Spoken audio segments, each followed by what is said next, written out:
Press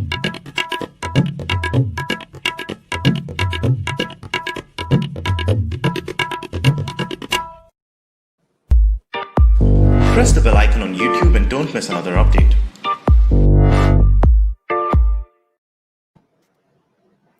नमस्ते और आज सभी आपका सबका स्वागत है इस 10 PM के शो में। और आज हमारे साथ हैं हरदिल अजीज आरिफ आजाकिया साहब। नमस्ते कैसे हैं साहब? दर्शकों, thank you very much Sanjay भाई, it's always pleasure to be in your programme. आप ये बताइए, आपको खलीफा बनने का शौक है या नहीं है?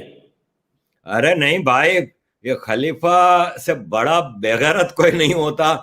जो आप देखें आजकल खलीफा बना हुआ है तैयब अरबगान, वो एक अच्छी खासी मॉडर्न तुर्की स्टेट को कहां से कहां लेके आया। एक हमारा खलीफा है डोंकी किंग इमरान खान।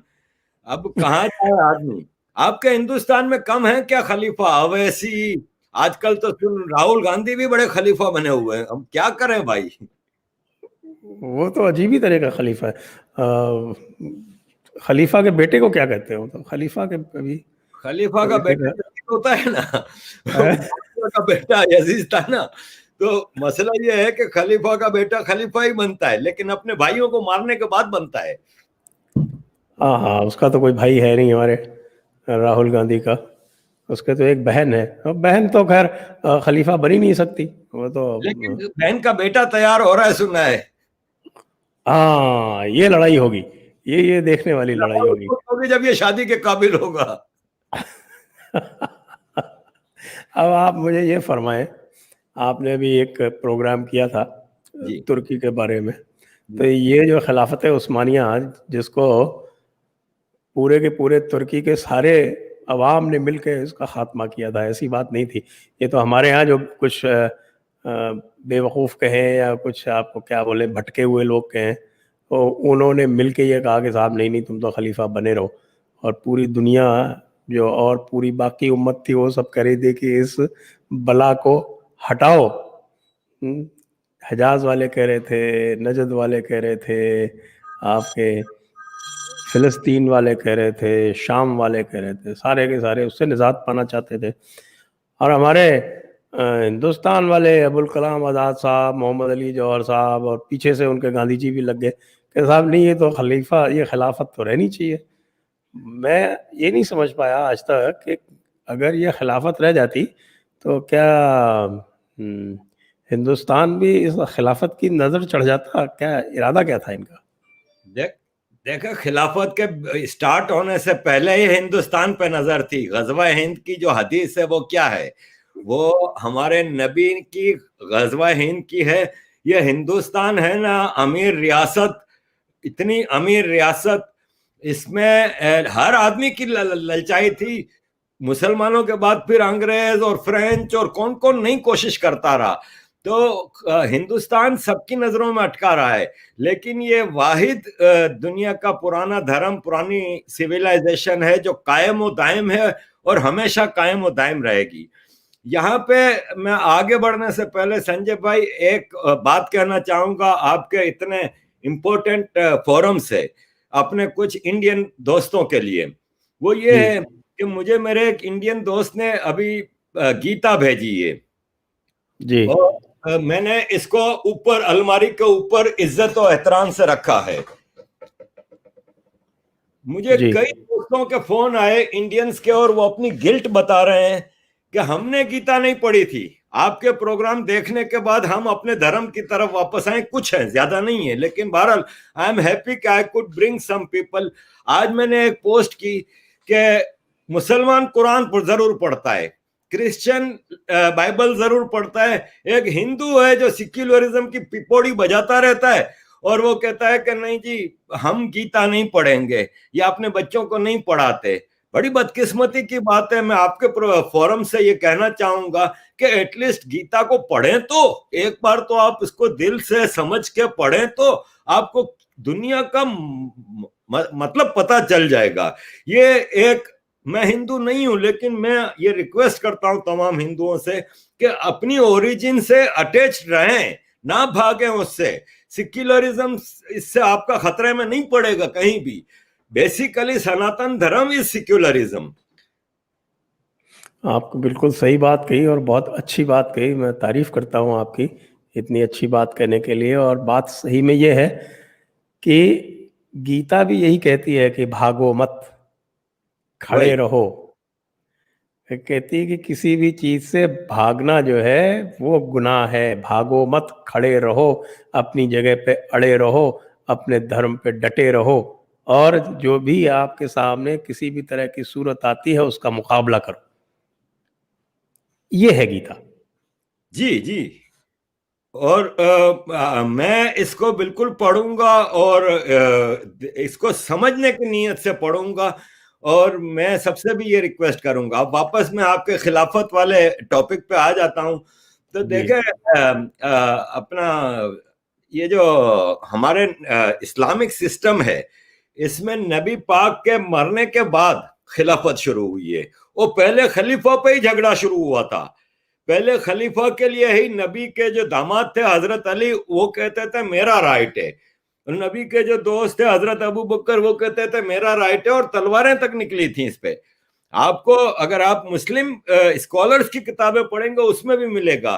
फिर खलीफाओं की आपस में जंग होती रही, जो कि नबी के साथ सारी जिंदगी रहे, वो अगर खिलाफत को सही तौर पे नहीं समझा सके। जंगे सफीन, जंगे जमल। जंगे जमल क्या थी? नबी की वाइफ की नबी के दामाद के साथ जंग थी। ये आपस उस वक्त के खलीफा जिसके ऊपर किसी को कोई एतराज नहीं है, सब मानते हैं मुसलमान के वो सारे पाक लोग थे, साफ लोग थे, जब वो खिलाफत के लिए लड़ते रहे।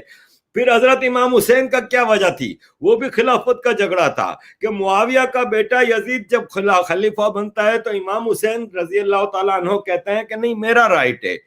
इसके बाद हिस्ट्री भरी पड़ी है। बनु उमैया ने जुल्म की इंतहा की। बनु उमैया के लोग जल्लाद थे। इन्होंने सिंध पे हमला किया, इन्होंने स्पेन पे हमला किया, और इन्होंने सेंट्रल एशिया पे, ये 3 जगहों पे इन्होंने अपने लश्कर भेजे। स्पेन में तारिक बिन जियाद किया, उतैबा बिन मुस्लिम किया सेंट्रल एशिया में, और सिंध में और इंडिया की तरफ भेजा गया मोहम्मद बिन कासिम को। उस वक्त कमांडर था हज्जाज बिन यूसुफ। हज्जाज बिन यूसुफ ने मक्का पे हमला किया, मदीना में सहाबाए कराम को कत्ले आम किया, और मक्का में काबा शरीफ की दीवारें गिरा दी, कुरान शरीफ सारे गायब कर दिए। उसने अपने कुरान शरीफ नए लेके आया, जिसको आज हम मानते हैं कि ये हमारा असली कुरान है, लेकिन उस पे एराब इसने लगाए।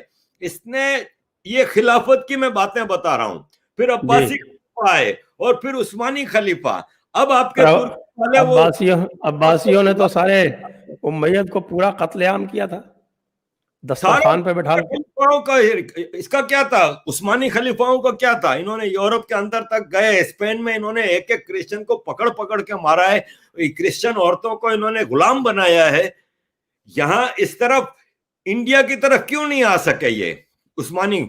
इसलिए नहीं आ सके कि वहां पे ऑलरेडी तैमूर लंग बैठा हुआ था। उस जमाने में बायजीद यल्दरम जो तुर्कों का खलीफा था, उससे तैमूर लंग की जंग हुई है, और तैमूर ने उसको हराया, और खलीफा की बीवी और बेटियों को कपड़े उतार के उनको खलीफा को बांध के सामने रखा, या और उसकी बीवी और बेटियों को कपड़े उतार के उनसे शराबें सर्व करवाई, उनसे नंगे रक्स करवाए गए थे। ये तारीख है, मैं झूठ नहीं बोल रहा, ये इस्लामिक किताबों में लिखा हुआ है ये सब। ये है जी खलीफा, और ये है जी उस्मानी खलीफा।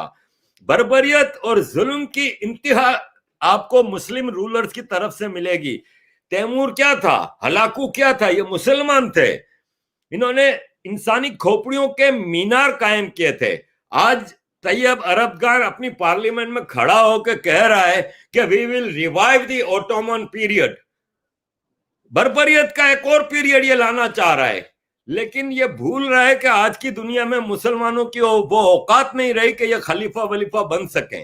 पहले ये आपस में तो इत्तेहाद कर ले ना, शिया सुन्नी बरेलवी देवबंदी ये सब डिवाइडेड है, आपस में एक दूसरे को काफिर मानते हैं। खाली गैर मुस्लिम के सामने ये यूनाइटेड हो जाते हैं। जब भी कोई नॉन मुस्लिम मसला आएगा तो वहां पे ये सब यूनाइटेड होंगे, वरना फिर तलवारें लेके एक दूसरे को मार रहे होंगे। और ये देखिए, आपकी जो शिया सुन्नी की लड़ाई है, तो सही में पूछे तो खलीफा के तख्त की लड़ाई है। एक कहता है कि साहब कुरैश का कोई भी बन सकता है, दूसरा कहता है नहीं साहब, जो प्रॉफिट का जो वंशज होगा वही बन सकता है। ये शुरू से ही झगड़ा रहा है। देखें, मक्का से हिजरत करके कुरैशी गए हैं Medina. Medina was called Yathrib, it was a Jews city. उन्होंने पनाह दी है नबी पाक को और उसके उनके फॉलोअर्स को कि भाई आप आके इधर रहें। उन्होंने मदीना का कंट्रोल हासिल किया। फिर जितने भी नबी पाक की जंगें हुई हैं वो कुरैशियों के साथ हुई हैं, जिसको हम गजवे कहते हैं।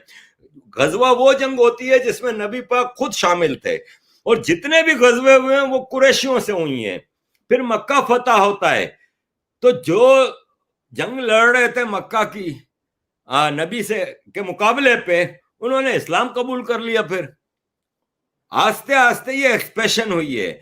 जो एक्सपेंशन हुई ना जब इनकी इस्लाम के लिए, तो ये देखें अरब कबीलों के पास पहाड़ों में रहते थे, रेगिस्तानों में रहते थे।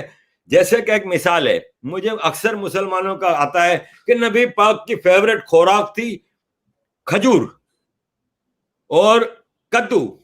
तो अरे भाई उस रेगिस्तान में और कुछ बनता नहीं था, तो इनकी फेवरेट थी ना। अगर आम खाते उधर आम होता तो आम उनकी फेवरेट होती ना भाई। तो बस कुछ था नहीं। इन्होंने जब घोड़े पे बैठ के तलवारें लेके दुनिया में निकले तो अरे इन्होंने कहा दुनिया भरी पड़ी है, लूट मार शुरू की। खिलाफत इज बेसिकली लूट मार। और अगर आपको आज के दौर की खिलाफत बताऊं तो मॉडर्न खलीफा जो था ना वो जियाउल हक था। जुल्फकार अली भुट्टो ने 1974 में लाहौर में इस्लामिक समिट कॉन्फ्रेंस करवाई थी, जिसमें इस्लामिक दुनिया के सारे हेड ऑफ स्टेट आए थे। अब आप उनका मजा देखें, सारे अननेचुरल डेथ मरे हैं सारे। किंग फैसल, हवारी बुमदियन अल्जीरिया का, हबीब बू रकीबा ट्यूनिसिया का, सुकार्नो इंडोनेशिया, जुल्फकार अली भुट्टो पाकिस्तान, शेख मुजीबुर रहमान बांग्लादेश, आप नाम लें जितने भी हैं, ईदी अमीन युगांडा, जितने भी ये थे ना, इसका शाह फारूक था इराक का, मिस्र का अनवर सादात था, ये सब अननेचुरल डेथ मरे हैं। ये सब उस वक्त आए थे लाहौर में। इसके बाद जुल्फकार अली को हटा के जब जियाउल हक आया तो वो यूनाइटेड नेशंस में 90 करोड़ मुसलमानों का लीडर बन के खड़ा था और वहां पे तिलावत कराई थी और वो एक खलीफा बन चुका था। उम्मा का चूरन ऐसा इंट्रोड्यूस कराया गया कि उम्मा की ये लीडरशिप जियाउल हक के हाथ में दी गई। अफगानिस्तान में इस्लाम के नाम पे बेड़ा गर्क करके रख दिया अफगानिस्तान और पाकिस्तान का। ये सब और किसके लिए? अमेरिका की जंग लड़ रहे हैं। नाम दिया था इस्लामी जंग, जंग थी अमेरिका के मफाद की, वरना अफगानिस्तान में कोई इन्वेजन नहीं हुआ था। सोवियत आर्मी ने अफगान प्रेसिडेंट की रिक्वेस्ट के ऊपर हमला किया था अफगानिस्तान पे, सपोर्ट के लिए आए थे, उन्होंने ऑक्यूपाई नहीं किया था। They were under Babrak Karmal of Afghanistan. अब मुझे ये बताइए कि यह खलीफाओं की बात तो खूब हो गई, लेकिन हमारे बगल में, हिंदुस्तान के बगल में एक मुल्क है जो अपने आप को पाकिस्तान कहता है। मतलब कि पाकिस्तान जो पाक स्थान है, मतलब जिसको पाकिस्तान बन चुका है, वो पाकिस्तान पाकिस्तान। तो वो जैसे जैसे चारों तरफ खलीफा होते हैं, वो कभी अमेरिका को खलीफा मान लेता है, कभी चीन को खलीफा मान लेता है, और कभी तुर्की को खलीफा मान लेता है। जहाँ जहाँ खलीफा होता है, अब वो हिंदुस्तान दुनिया का खलीफा ही था, अमेरिका एक तरह से मान लेते हैं उसको। तो इस मुल्क को, पाकिस्तान को, इसको गुलाम बनने का शौक है। तो जहाँ जहाँ खलीफा होंगे वहाँ वहाँ गुलाम होना भी लाजमी है क्या? देखें संजय भाई, आप एक शरीफ आदमी हैं, इसलिए आप शराफत की जबान में कहते हैं। हम पाकिस्तानी आपस में बैठते हैं तो हम तो कहते हैं कि ये अमेरिका की भी रखेल है, पाकिस्तान चाइना की भी रखेल है, सऊदी अरब की भी रखेल है, और अब तुर्की की भी रखेल है। और रहा सवाल कि ये रोज नए बाप बदलता रहे, इससे कोई फर्क नहीं पड़ता। इनका जो असली बाप है ना अमेरिका, वो इनको कहीं जाने नहीं देगा। अभी तो अमेरिका इनको देख रहा है और कह रहा है कि खेल लो बेटा जितना भी खेलना है। पाकिस्तान के पास जितने मिलिट्री वेपन्स हैं इंक्लूडिंग F-16, वो अमेरिका की टेक्निकल टीम के बगैर जीरो हैं। इवन इनका एटम बम भी अमेरिका के कंट्रोल में है। इनका IMF और वर्ल्ड बैंक से इतना घेराव में है ये कि अमेरिका अभी तो चुपचाप कह रहा है कि बेटा खेल लो तुम लोग, लेकिन कितना खेलेंगे ये? और सबसे बड़ी बात, इन्होंने अपने एक और बाप सऊदी अरब से अब गद्दारी करनी शुरू की है। जिस दिन सऊदी अरब ने 5-6 मिलियन पाकिस्तानियों को वापस भेजा ना, उस दिन इनको औकात याद आ जाएगी। इनका सारा जो फॉरेन रेमिटेंस आता है वो गल्फ स्टेट से आता है। तो ये पाकिस्तान सेल्फ डिस्ट्रक्शन मोड की तरफ जा चुका है। पाकिस्तान ऐसी गंदी इंटरनेशनल सियासत में फंस चुका है कि बड़ा बेड़ा गर्क होने वाला है इस मुल्क का। तो अभी तो सऊदी ने तो इनको एक तरह से लात मार ही दी है। अभी हमने देखा कि इनसे सारे पैसे वापस मांग लिए गए, इनको जो पेट्रोल के ऊपर क्रेडिट दिया जाता था वो बंद कर दिया गया। और अब तो अगर थोड़ा बहुत भी ये इधर उधर करेंगे, जैसे आजकल अभी थोड़े दिन पहले उन्हें शाह महमूद कुरैशी ने कुछ बकवास की थी, तो उसके बाद फिर उसकी तुरंत हाजिरी लेनी पड़ी, फिर इधर उधर भागता घूमा, कभी चीन भाग रहा है, कभी इधर भाग रहा है। और बाजवा साहब की तो बड़ी बेइज्जती हुई, सुना कि बाजवा साहब गए सऊदी अरब और उनको तो हाजिरी नहीं मिली, हाजिरी नहीं देने दी गई। बेचारे हाजिरी देने गए थे, दरबार में जगह ही नहीं मिली उनको अंदर जाने की।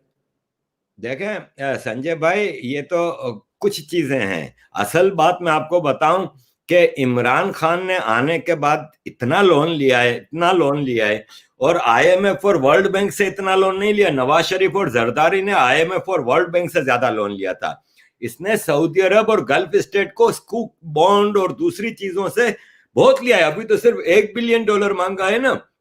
अभी आप देखिए तो सही, बहुत है पैसा सऊदी अरब का और अरब स्टेट्स का, इतना पैसा है पाकिस्तान के ऊपर। और इन्होंने अब स्क्रू टाइट करने शुरू किए हैं। सऊदी अरब ने जब ये ऐलान किया ना अभी कि शाह सलमान ने अभी ऐलान किया कि we will boycott everything of Turkey. हालांकि तुर्की सिवाय डोनर कबाब और टेररिस्ट के और कुछ नहीं बनाता। तुर्की खाली 2 चीजें बनाता है, डोनर कबाब और टेररिस्ट। तो सऊदी अरब ने बायकॉट का ऐलान किया है। अब जब प्रेशराइज करेगा सऊदी अरब कि भाई साहब अब तुम लोग भी बाइकआउट करो, उस वक्त पाकिस्तान का सही इम्तिहान होगा।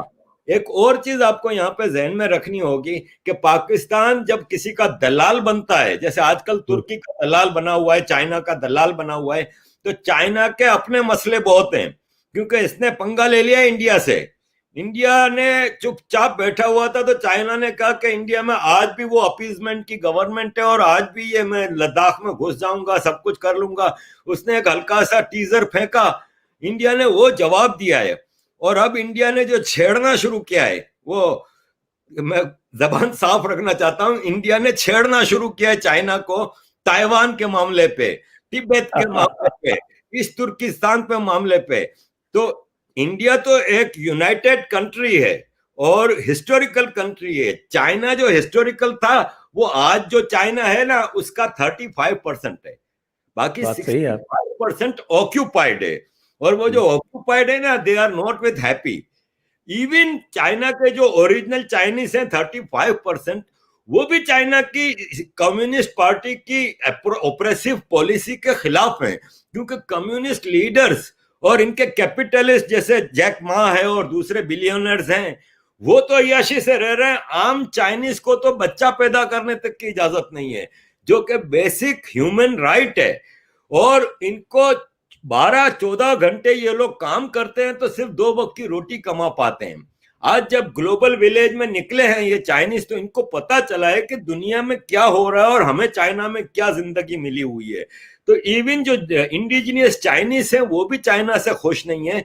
तो पाकिस्तान जो दलाली कर रहा है इनकी, चाइना की, तो चाइना तो पाकिस्तान के जरिए मामलात को चला रहा है, खुद तो अब चुपचाप होकर बैठ गया, इसकी कोई औकात नहीं है।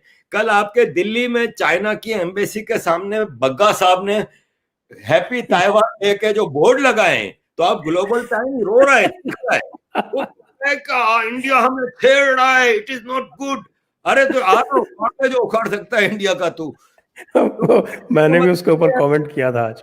पाकिस्तान, अब तुर्की की बात ले लें, तुर्की ने पंगा लिया है एक तरफ साइप्रस के लिए ग्रीक से, दूसरी तरफ सीरिया में और इराक लीबिया में ये इस्लामिक स्टेट IS को इतना ज्यादा सपोर्ट कर रहा है और इनको नर्चर कर रहा है, सिमिलरली जैसे पाकिस्तान तालिबान को कर रहा था।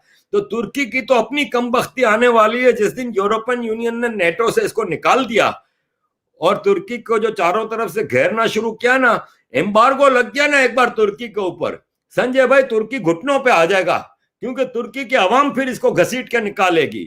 तुर्की people are also not happy with their leader. एक बहुत ही कम इस्लामिक एक्सट्रीमिस्ट पब्लिक है जो कि इसको सपोर्ट कर रही है इस वक्त।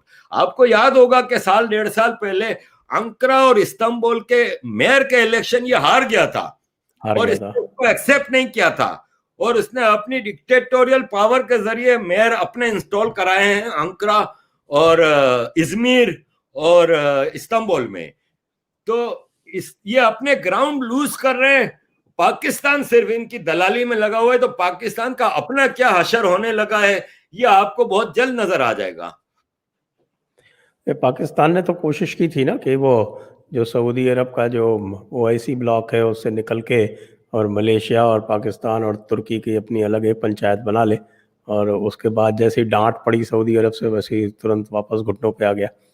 और अब आप जो पाकिस्तान के जो हालात हैं, जो इंटरनल हालात हैं, क्योंकि हमने जो आज का टाइटल रखा है कि भाई एक खलीफा और एक ग़ुलाम, तो हमने खलीफा की बात कर ली, हम ज़रा ग़ुलाम की बात करते हैं। तो ग़ुलाम के जो अंदरूनी हालात हैं उनके बारे में आपका क्या नज़रिया है कि अगले 2-4 साल आप क्या देखते हैं कि हमारा ये जो ग़ुलाम है जो अपने आप को एक एक्सपर्ट ब्लैकमेलर के रूप में इस्टेब्लिश कर चुका है।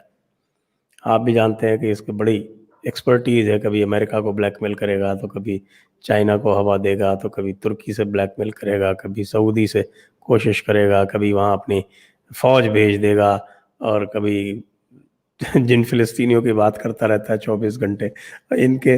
अब ये इनका क्या हाल होगा कि जब अरबों ने खुद ने फ़लस्तीन का मामला छोड़ के और इजराइल से हाथ मिला लिए, अब इनका उसमें क्या हश्र होगा। तो ये जो 2-3 पहलू हैं, जरा इनके ऊपर थोड़ा आप रोशनी डालें। देखें, हमारे ये जो बख्शू हैं पाकिस्तान, इनको बख्शू कहते हैं। हमारे जो पाकिस्तान से जो जर्नलिस्ट बाहर जाके बैठ गए हैं वो वापस पाकिस्तान नहीं जा सकते, जिसने आसिम बाजवा की स्टोरी भी लीक की थी, और जो सारे हैं हम आपस में जब बैठते हैं तो पाकिस्तान की आर्मी को बख्शू कहते हैं। तो ये जो बख्शू है ना, इसने पाकिस्तान को लेके तो गया है डिस्ट्रक्शन की तरफ। इसकी वाज़ेह मिसाल ले लें कि कल से एक वायरल है वीडियो सोशल मीडिया पे लाहौर की। पाकिस्तान बेसिकली एक एग्रीकल्चर बेस्ड कंट्री है, और एग्रीकल्चर में गेहूं, आटा पाकिस्तान की बुनियाद है, बल्कि पूरे दुनिया में atta is the basic of every food. Pakistan used to export gehun, अब पाकिस्तान रशिया से गेहूं मंगवा रहा है। आटे की लाइनें लगी थी लाहौर की, वो वीडियो है जिसमें लोग लिटरली गालियां दे रहे थे इमरान खान को कि हमें ये कहां पे लेके आया है रियासत मदीना में, कि हम आटे के लिए लाइनें देखें तो मीलों लंबी, एक तरफ औरतों की, एक तरफ आदमियों की, बूढ़े आदमी वो गोद में बच्चे लेके आटा लेने के लिए खड़े हैं। ये है जी पाकिस्तान की अंदरूनी हालत। गिलगित बल्तिस्तान की तरफ आप देखें तो वहां पे हजारों लोग, मतलब इतनी तो उनकी पॉपुलेशन है, पूरी की पूरी बाहर आ गई है, सड़कों पे एहतजाज कर रही है इस मिलिट्री डोमिनेंट गवर्नमेंट के खिलाफ। सिंध का अपना हाल खराब है, बलूचिस्तान और केपीके में तो इतना खतरनाक ऑपरेशन हो रहा है कि वहां पे टोटल एम्बार्गो लगा हुआ है न्यूज का, कोई खबर बाहर नहीं आती। वहां पे बाकायदा जंग चल रही है। आज सुबह से लगा हुआ है कि वाना में फला फौजी मर गया। एक सर्कुलर मेरे पास भेजा है किसी ने, आर्मी ने तमाम हॉस्पिटल्स को सर्कुलर इशू किए हैं कि हमारे लिए स्पेशल जगह रखो क्योंकि हमारी बहुत कैजुअलिटीज आने वाली हैं। क्यों भाई, तुम्हारी किसी से जंग तो हो नहीं रही, तो काय की कैजुअलिटीज आने वाली हैं? इसलिए कि अंदरूनी तौर पे बलूचिस्तान और केपीके में फुल फ्लेज जंग चल रही है आर्मी की सिविलियंस के साथ, और अब लोग थक के तंग आके हथियार उठाने पे मजबूर हो गए हैं। तो अंदरूनी तौर पे पाकिस्तान जो कि गुलाम है उसके हालात बहुत खराब है, बहुत ही ज्यादा तबाही की तरफ है। फिर इसके ऊपर इन्होंने आसिम बाजवा की करप्शन को छुपाने के लिए, जब आसिम बाजवा की स्टोरी आई और बहुत हंगामा मचा, तो इन्होंने मुल्क में शिया सुन्नी फसाद फैलाने की कोशिश की है ताकि शिया सुन्नी झगड़े में ये चीजें दब जाएं। तो ये एक जो डिवीजन पैदा हुई है within the Muslim community, Shia Sunni. फिर देवबंदियों ने बरेलवियों की मस्जिदों पर कराची में हमला किया है। ये जो अंदरूनी सूरत हाल है, तो आपने 2-4 साल कह दिया है, मैं कहता हूं कि 2-4 महीनों में शायद इमरान खान की हुकूमत गिर जाए, क्योंकि पाकिस्तान के जो पॉलिटिकल एनालिस्ट हैं, जैसे कि हामिद मीर है, हामिद मीर ने कहा है, हामिद मीर ने अभी 2-3 दिन पहले अपने एक प्रोग्राम में कहा है कि इस साल के आखिर तक जो टॉप पे बैठा है ना पॉलिटिकल पोस्ट पे, वो नीचे होगा और वो बैठा रो रहा होगा, और फिर उसको हम लोग कहेंगे कि आपने सबसे पहले घबराना नहीं है। तो इसमें सूरत पाकिस्तान की ये है कि पॉलिटिकली तो मिलिट्री ने कंट्रोल करके वो कर लिया है, लेकिन इमरान खान से चीजें संभल नहीं रही। तो अब आगे क्या, लोग सवाल कर रहे हैं कि आगे क्या। नवाज शरीफ ऐसे ही अचानक बाहर निकल के शुरू हो गया है, रोज आर्मी के जनरलों पे हमला कर रहा है, तो क्या नवाज शरीफ को ये आने देंगे? इस वक्त जो पाकिस्तान पे रूल कर रहे हैं वो 3 जनरल कर रहे हैं, जनरल कमर बाजवा, जनरल आसिम बाजवा रिटायर्ड, और जनरल फैज डीजी ISI। ये 3 पाकिस्तान पे रूल कर रहे हैं। इनके खिलाफ नवाज शरीफ ने ऐलान जंग किया है। 9 पार्टी का डेमोक्रेटिक एक अलायंस बनाया है, पाकिस्तान डेमोक्रेटिक अलायंस, जो कि इमरान खान और इन 3 जनरल्स के खिलाफ मूवमेंट चलाएगा। तो क्या ये नवाज शरीफ को आने देंगे? पीपल्स पार्टी का तो कोई वजूद ही नहीं है, सिंध में भी ये लोग अब डिसअपियर होते जा रहे हैं। पीपल्स पार्टी नहीं आ सकती, नवाज शरीफ नहीं आ सकता, इमरान खान नहीं तो कौन? एक आवाज आई कि शाह महमूद कुरैशी आएगा, इसी PTI की गवर्नमेंट में शाह महमूद कुरैशी को लाएंगे। अरे शाह महमूद बात नहीं है कि उसको प्राइम मिनिस्टर बनाया जाए, तो क्या शेख रशीद को बना दीजिए ना। मार्शल लो ये ला नहीं सकते, इसलिए कि अमेरिका इस वक्त इनके मार्शल लो को सपोर्ट नहीं करेगा। मैं कह रहा था 7 में मार्शल लो को सपोर्ट नहीं। हाँ, आपका शेख रशीद के बारे में क्या ख्याल है? शेख रशीद निहारियां खाने वाला एक घटिया तरीन आदमी, शेख रशीद से ज्यादा बदबूदार आदमी कोई नहीं है इस पूरे सेटअप में। आप मुझे ये बताएं कि आर्मी ऐसे ही लोगों को तो लेके आती है ताकि पॉलिटिशियंस के खिलाफ नफरत बढ़े, उन लोग आर्मी को अच्छा कहें, ऐसे ही लोगों को लाते हैं। खाली शेख रशीद नहीं, फैसल वावड़ा, अली जैदी, जुल्फी बुखारी, जितने आप मिनिस्टर्स के नाम उठा लें सारे फारिग हैं, करप्ट हैं, कैरेक्टरलेस हैं। तो वो भूल गए आप, वो हमारा वो साइंस वाला मिनिस्टर है, क्या नाम उसका, जो साइंस और टेक्नोलॉजी वाला मिनिस्टर है? फवाद चौधरी। हाँ, मवाद चौधरी आदमी जो मुशर्रफ की कैबिनेट में था, जो जरदारी की कैबिनेट में था, जो ये आर्मी का ब्लू आइड बॉय है। ये वो लोटे हैं जिनको आर्मी जमा करके रखती है और हर इलेक्शन से पहले इनको बता देती है कि अगली बार हम इस पार्टी को लेके आ रहे हैं, उसमें घुस जाओ। तो ये इलेक्शन से 2 महीने पहले सब निकल के अपनी अपनी पार्टी से रिजाइन करके, इमरान खान की कैबिनेट का 80% मिनिस्टर मुशर्रफ की कैबिनेट में था, 80%। ये सेम आर्मी के लोटे हैं, खाली इमरान खान के दोस्त हैं और आर्मी के लोटे हैं, तीसरा कोई नहीं है। इनमें आपको कैलिबर वाला कोई आदमी नहीं मिलेगा। अगर कोई क्वालिफाइड आदमी है इनमें तो फाइनेंस मिनिस्टर अब्दुल हफीज पीरजादा, लेकिन उसने IMF के डायरेक्टर की हैसियत से रिजाइन किया और पाकिस्तान का फाइनेंस मिनिस्टर बना था। ये IMF का बंदा है तो क्वालिफाइड तो होगा, इसलिए कि IMF ने भेज दिया इधर। जो प्राइसेस का जो हाल है, कंज्यूमर प्राइसेस पाकिस्तान में जो हाल है, कभी पेट्रोल नहीं, कभी पानी नहीं, कभी आटा नहीं, चीनी 400% का प्राइस बढ़ी है चीनी की, 400%। आप बताएं कि ये सब कौन कर रहा है? ये finance minister ex director IMF कर रहा है। यानी IMF ऐसा चूड़ियां कस रहा है कि इमरान खान की और आवाम की चीखें निकल गई हैं। आप मुझे ये समझाएं कि चाहे इमरान खान रहे, चाहे मवाद चौधरी रहे, चाहे शेख रशीद रहे, और चाहे आपके कुरैशी साहब रहे, कोई भी रहे, ये तो सब नाम के हैं, ये तो पप्पू हैं, ये तो आप कह सकते हैं कठपुतली हैं। बाकी असली डोर तो आर्मी के हाथ में रहती है, फौज के हाथ में रहती है, फौज ही सब कुछ चलाती है। फौज ना सिर्फ फौज चलाती है, फौज के अलावा पता नहीं कितने और इदारे और चलाती है, उनके दुनिया भर के उनके हिस्सेदारी है पब्लिक सेक्टर में, हर चीज़ में वो घुसे हुए हैं। रेलवे में भी घुसे हुए हैं। तो कोई ऐसा सेक्टर है नहीं, चाहे वो कमर्शियल सेक्टर हो, चाहे डिफेंस का सेक्टर हो, चाहे आपके पुलिस का सेक्टर हो, कोई ऐसी जगह नहीं है जहां उनकी घुसपैठ नहीं हो। ज़्यादातर आपके जो रिटायर्ड कॉन्स्टिट्यूशनल पोस्ट होती हैं वो भी फौजियों को ही जाती हैं।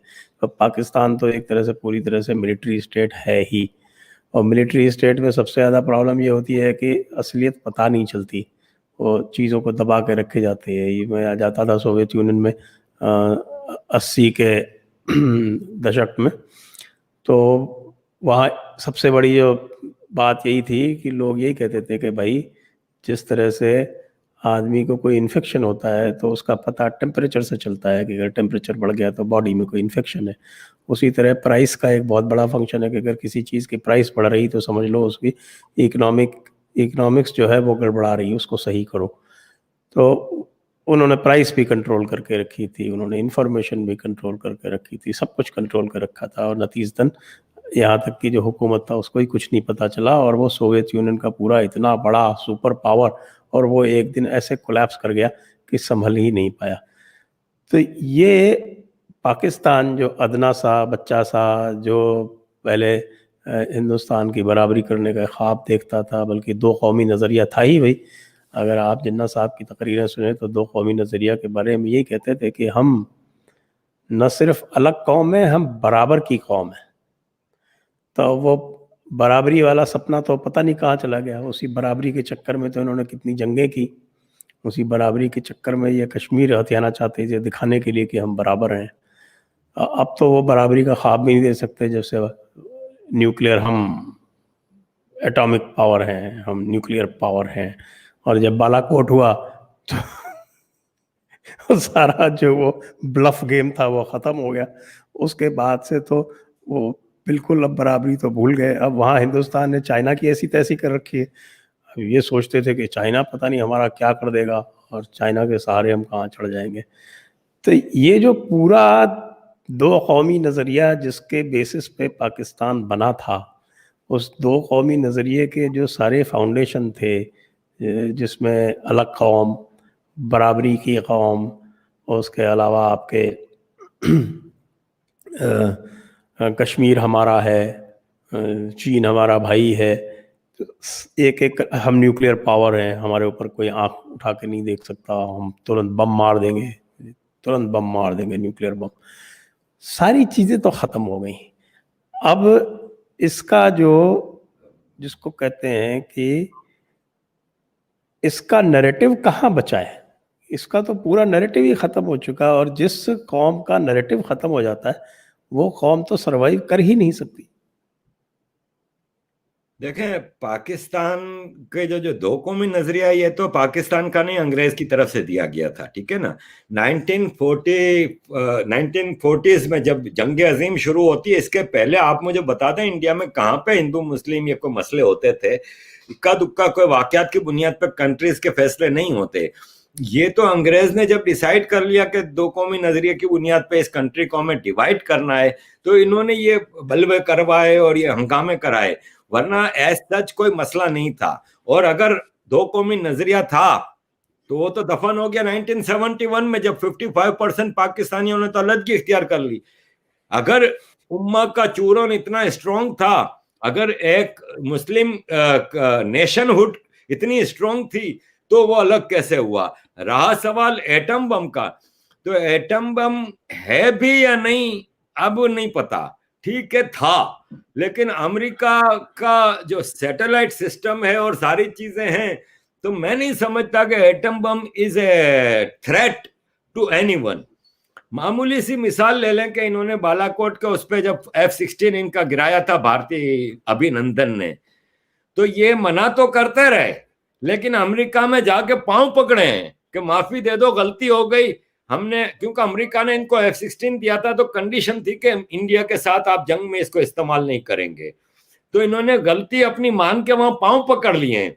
तो इनके F-16 अमेरिका जिस दिन चाहे एक चाबी घुमाएगा ना, तो इनके F-16 बंद हो जाएंगे, क्योंकि टेक्नोलॉजी नहीं दी है। भारत की लीडरशिप इतनी पैट्रियट होती है कि वो रशिया से मिसाइल लेती है तो साथ में टेक्नोलॉजी लेती है। रफाइल लेती है तो आज से 10 साल बाद इंडिया के अपने रफाइल बन रहे होंगे। इंडिया और पाकिस्तान में ये फर्क है, क्योंकि इंडिया पैसा दे के लेता है एक चीज, पाकिस्तान तो भिखारी मुल्क है, IMF से पैसा लेके अमेरिका से F-16 ले रहा है। तो कहने का मतलब ये है कि आपने जितने नैरेटिव बताए वो सब तो फेल हो चुके हैं। पाकिस्तान नेशनहुड एक आर्टिफिशियल नेशन क्रिएट की गई थी, वो खत्म हो गई है। पाकिस्तान शिया, सुन्नी, देवबंदी, बरेलवी, अहले हदीस में बटा हुआ है एक तरफ, दूसरी तरफ बलोच, सिंधी, पख्तून, मुहाजिर, पंजाबी, सराइकी, हजारा, हिंद को, इतनी नेशंस में बटा हुआ है और सब अपने अपने नेशनहुड के अंदर कैद हैं। पंजाबी दिल से नफरत करता है सिंधियों से, बलोचों से, पख्तूनों से। आप पंजाब यूनिवर्सिटी में आए दिन पख्तूनों को मारा जाता है, बलोच स्टूडेंट्स को मारा जाता है। सिंधी पंजाबी से नफरत करता है, बलोच पंजाबी से नफरत करता है। पाकिस्तान में अब कोई मतलब यूनिफिकेशन वाला कोई मंत्र अब बचा नहीं है इनके पास। पाकिस्तान एक सेल्फ डिस्ट्रक्शन मोड की तरफ जा रहा है और इसको रोके हुए आज भी मैं कहता हूं कि चाइना और सऊदी अरब या तुर्की नहीं है, आज भी ये अमेरिका के आशीर्वाद से जिंदा है। जिस दिन अमेरिका ने फैसला कर लिया ना, तो इंडोनेशिया में ईस्ट तिमोर बन गया, सूडान में दारफूर का अलग मुल्क बना दिया इन्होंने। जिस दिन अमेरिका बहादुर ने फैसला कर लिया ना, तो बलोचिस्तान और सिंधु देश आजाद हो जाएंगे। और जिस दिन ये दो आजाद हो गए तो पंजाब एक लैंडलॉक कंट्री है। पंजाब सिवाय एग्रीकल्चर के कुछ नहीं बनाता, वहां पे ना इंडस्ट्री है ना कुछ है, एक मोहताज इलाका है जिसने अपनी मिलिट्री पावर की बुनियाद पे सिंध और बलोचिस्तान की पोर्ट्स पे कब्जा करके, रिसोर्सेज पे कब्जा करके, नेचुरल रिसोर्सेज सारे के सारे सिंध और बलोचिस्तान में। तो ये सब चीजें पंजाब ने अपनी फौज की माइट पे कब्जा किया हुआ है। जिस दिन सिंध और बलोचिस्तान अलग हो गए, पंजाब का हाल बुरा होगा। एंड आई एम श्योर कि सिख आके पंजाब पे कब्जा कर लेंगे। लाहौर और रावलपिंडी और ननकाना साहिब पे तो कब्जा कर ही लेंगे। वो क्या कहते हैं, तख्त, अकाली तख्त, क्या सिखों अकाल का तख्त, अकाल तख्त। हाँ, तो ये इनका मुकद्दस इलाका है। बाकी ये बाजवा, चीमा, जितनी आप कास्टें ले लें, ये इंडियन हिंदू और सिखों की कास्टें हैं। रिसेंट में 100 साल, 50 साल, 150 साल पहले ये लोग कन्वर्ट हुए हैं। इनकी अपनी ओरिजिन से ये भाग रहे हैं ना, तो जब आप अपनी ओरिजिन से भागते हैं ना, तो फिर ओरिजिन भी बदला लेती है। ये नेचर का रूल है, फिर ये कहीं के नहीं रहेंगे। एक बात और बताएं, आपने भी जिक्र किया कि ये दो कौमी नज़रिया जो था ये आर्टिफिशियल था। हालांकि वो उम्मत का ही एक मान सकते हैं कि एक उम्मत का ही तौर तरीक़ा था जिसको दूसरी तरह से उन्होंने व्यक्त किया, दूसरी तरह से एक्सप्लेन किया। हमारे हिंदुस्तान में तो आज भी वो जिसको कहते हैं ना पाकिस्तान का जो फितूर है, वो हमारा जो अशराफिया मुल्ला मौलवी क्लास है, मैंने उसके लिए एक नया एक्रोनिम ईजाद किया है, AMM बोलता हूँ मैं उसको, अशराफिया मुल्ला मौलाना। तो ये जो है ये अभी भी उसी सपने में मशगूल है। मैं तो कई बार कहता हूँ कि Pakistan is actually not a territory, Pakistan is basically an idea, and that is an idea of separation. हमारे यहाँ इन्होंने कभी तो 80 के दशक में इन्होंने शुरू किया है एक मिल्ली तशख़्ख़ुस करके, जिसमें आपने सुना होगा वो शाहबानों वाला मसला हुआ, और उसको लेके इन्होंने जो अच्छा भला सब चीज़ें चल रही थी। पहले तो आप ये देखिए कि कितने सारे मुसलमान हिंदू कॉन्स्टिट्यूंसी से इलेक्ट हो जाते थे। जब इन्होंने मिल्ली तशख़्ख़ुस शुरू किया तो इनकी तादाद कम होनी शुरू हो गई पार्लियामेंट में और बाकी जगह भी, क्योंकि लोग जो थे चिढ़ गए कि ये क्या बात हुई कि आप जो है एक गरीब बेवा को उसका हक इसलिए नहीं देना चाहते कि आप अपना मिल्ली तशख़्ख़ुस कायम रखना चाहते हो। और आज भी जब CAA की जब बात हो रही है तो उसी दो कौमी नज़रिए की और मिल्ली तशख़्ख़ुस की जो बातें करते हैं उसको वापस उसको चूरन में लपेट के, और अब कहते हैं साहब हमारी मजहबी पहचान ज़रूरी है और इस CAA से हमारी मजहबी पहचान पर फ़र्क पड़ रहा है। तो ये चीज़ तो वही है, वही सेपरेटिज्म की बात, हम अलग हैं, हम बराबर हैं, हमको हमारी मजहबी पहचान चाहिए, हमको हमारा मिली तशख़्ख़ुस चाहिए। तो बेसिकली जो प्रॉब्लम है ये इस एएमएम क्लास की है, ऐसा मुझे लगता है। आपका क्या कहना? मैं समझता हूं कि इंडिया के जो मुसलमान कम्युनल लीडर है ना, उनसे ज्यादा खतरनाक आपके कुछ हिंदू लीडर्स हैं। मैं आज एक खबर मैंने पढ़ी, शायद आप ही ने शेयर की है, कि तेलंगाना के चीफ मिनिस्टर ने कहा है कि हम माइनॉरिटी कम्युनिटी को फ्री में ट्रेनिंग देंगे to get civil service examinations. मैं सिर्फ इतना पूछता हूं कि माइनॉरिटी तो वहां होती है जहां पे स्टेट का कोई मेजोरिटी रिलीजन होता है। जब स्टेट सेक्युलर है तो माइनॉरिटी कहां से आ गई? या तो आप फिर हिंदू राष्ट्र बनाएं तो फिर आपके बाकी जितने रिलीजन है वो माइनॉरिटी होंगे। आपका स्टेट सेक्युलर है तो उसमें तो सब बराबर हैं, नंबर वन। नंबर दो ये कि ये दुनिया में कहां होता है, कौन सा ऐसा कानून है, हिंदू जो लोग हैं उनका क्या कसूर है कि आप उनको फ्री ट्रेनिंग नहीं दे रहे सिविल सर्विस के लिए? तो ये जो अपीसमेंट है ना, आपके सिटीजन अमेंडमेंट एक्ट पे मुसलमानों ने तो नीचे लेवल पे मुजाहरा किया, ऊपर तो सारे हिंदू चीख रहे थे, बॉलीवुड के हिंदू वाले आ गए थे। तो दूसरे आप थापर को ले लें, आप अरुणधत्ती को ले लें, आप बरखा दत्त को ले लें, आप राजदीप सरदेसाई को ले लें, ये कौन से मुसलमान है? ये सिक्युलर की जो सिक्युलरिज्म की पिपोड़ी बजाते रहते हैं ना, ये ज्यादा खतरनाक है। देखें, मैं बड़ी एक्सट्रीम पे जाके बात कर रहा हूं, वो ये है कि आपके मुल्क में हर मस्जिद में 5 वक्त की नमाज के बाद क्या दुआ मांगी जाती है? या अल्लाह कुफार को तबाह बर्बाद कर दे, या अल्लाह मुसलमानों को काफिरों पे फतह नसीब फरमा। कौन है ये कुफार, कौन है ये काफिर? ये सेक्युलर भी काफिर हैं इनकी नजर में, ये हिंदू भी काफिर हैं, सिख भी काफिर हैं, ये सब काफिर हैं। और ये 5 वक्त अपने अल्लाह से दुआ मांग रहे हैं, और आपकी स्टेट वही सिक्युलरिज्म की पिपोड़ी बजाती रहेगी। तो फिर सॉरी टू से कि स्टेट को भी कोई सख्त कदम उठाना होगा। और सऊदी अरब का मौलवी अपनी मर्जी से एक लफ्ज नहीं बोल सकता मिंबर से, तो आप भी तो जरा सख्ती करें। मंदिरों पे तो फौरन कंट्रोल हासिल कर लेते हैं, जरा मस्जिदों पे भी सख्ती करें और उनको सर्टेन आप एक फॉर्मूला दें, कुछ गलत और सही बताएं कि ये चीज आपको बोलने की इजाजत नहीं। अगर आपके हिंदुस्तान में ये जो मुसलमान हैं, ये अगर 24 घंटे इनके जहन पे मौलवी 5 वक्त की नमाज के बाद ये डालेगा, और ऐसे कई मौलवी रिकॉर्ड पे मौजूद हैं जो कह रहे हैं कि साल में एक मुसलमान 2 हिंदुओं को मुसलमान करे, ये उस पर जरूरी है, उस पर मेहनत करो। क्या हो रहा है ये सब? और आपके यहां मजे से वो 5 स्टार लाइफ भी गुजार रहे होते हैं। ये जितने लोग हैं कम्युनल लीडर्स हैं जो मुसलमानों के, इनको आपने फ्री हैंड दिया हुआ है। अरे कुछ तो ख्याल करें। आपके लिए Hindustan, India, Bharat should be important, इसके बाद सारे रिलीजन, एथनिसिटी सब चीजें आती हैं। आपकी इस कंट्री की यूनिटी के खिलाफ 5 वक्त नमाज के बाद दुआएं मांगी जाती हैं। वो मुसलमान उस पर बिलीव कर रहा है कि दीज आर कुफार, काफिर, ये हमारे नहीं है, लेकिन इंडिया हमारा है। यानी इनकी नजर में ये गलत लोग हैं, जो 80% 85% लोग हैं, ये गलत हैं, ये इंडिया में गलत बैठे हैं, इनको या तो सुधारो या मारो, अल्लाह इनको बर्बाद कर दे। तो भाई इंडिया की गवर्नमेंट को भी अब कहेंगे कि जी इस तरह तो मामला बहुत खराब होगा, तो भाई बगैर खराब किए अब मामला सुधरेगा भी नहीं, थोड़ा बहुत तो सख्ती करनी पड़ेगी। वो तो ठीक है, लेकिन अब आपके कुरान पाक की और सूरत अल बकरा की जो आखिरी आयत है वो खुद ही यही कहती है कि या खुदा हमें कुफारों के ऊपर गालिब कर। तो अब आप उसमें कुरान पाक में कैसे हस्तक्षेप कर सकते हैं? तो फिर ये बात हो जाएगी कि साहब आप जो है वो कुरान मजीद के वाक़े में आप अपनी टांग अड़ा रहे हैं, तो फिर रिलीजियस इंटॉलरेंस की बात होने लगेगी। बैरोमीटर कायम करें ना।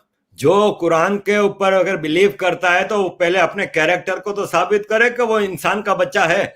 उसका अपना कैरेक्टर खराब है, उसका अपना कैरेक्टर सारा फारिग है। जैसे एक आदमी है, वो जिंदगी में गलत काम सारे करेगा, लेकिन उम्रा करके पाक साफ होकर आ जाएगा, ये नहीं है दुनिया का कोई रिलीजन नहीं, including Islam. And again Quran की जितनी आयतें हैं वो 1400 साल पहले एक कबीले के हालात के ऊपर आई हैं। रिफॉर्म्स आर नेसेसरी, और रिफॉर्म्स के लाए बगैर आप इस रिलीजन से फसाद, वायोलेंस और रॉन्ग डूइंग्स को अलग नहीं कर सकते। रिफॉर्म्स लानी होंगी, और रिफॉर्म्स लाने के लिए चाबी कसनी होगी। अगर आपने चाबी नहीं कसी तो इनके तो मजे लगे हुए हैं। इनको तो ठापर और अरुणा दत्ती और इस जैसे लोग इनके लीडर बने हुए हैं जो इनके लिए अपीजमेंट जारी है। अरे तेलंगाना का चीफ मिनिस्टर देख लो ना यार, आज भी अपीजमेंट कर रहा है। पावर में बैठा हुआ आदमी है, इतने बड़े स्टेट का चीफ मिनिस्टर है। तो फिर आपको भी तो चीजों को गलत करवाना, जबरदस्ती करवाना पड़े तो करवाना पड़ेगा। पाकिस्तान की मूवमेंट में अहमदियों का सबसे बड़ा किरदार रहा है। किया ना, पाकिस्तान में आईन में तब्दीली की, कॉन्स्टिट्यूशन में तब्दीली करके उनको काफिर करार दिया ना, तो एक रेडिकल स्टेप लिया ना। आप लोग डरोगे कि नहीं जी कुछ हो जाएगा, कुछ नहीं होगा। मैं आपको बताऊं कि इस वक्त भारत की मेजॉरिटी पब्लिक है ना, जो वो सरकार के साथ है, and they want change, they mean A change. और चेंज के बगैर अब मैं नहीं समझता कि तब्दीली आएगी, वरना ये नफरत आपस में बहुत बढ़ेगी फिर। बहुत सही बात कही आपने। अब हम सवालों की ओर चलते हैं। बहुत सारे सवाल आ चुके हैं, और मैं अपने दर्शकों से अनुरोध करता हूं कि आप कृपया लाइक, शेयर, सब्सक्राइब ये करते रहें, बेल आइकॉन दबाते रहें, और हमें थोड़ी बहुत जो मदद हो सके वो भी करते रहें। और अब पहला सवाल हम लेते हैं। Press the bell icon on YouTube and don't miss another update.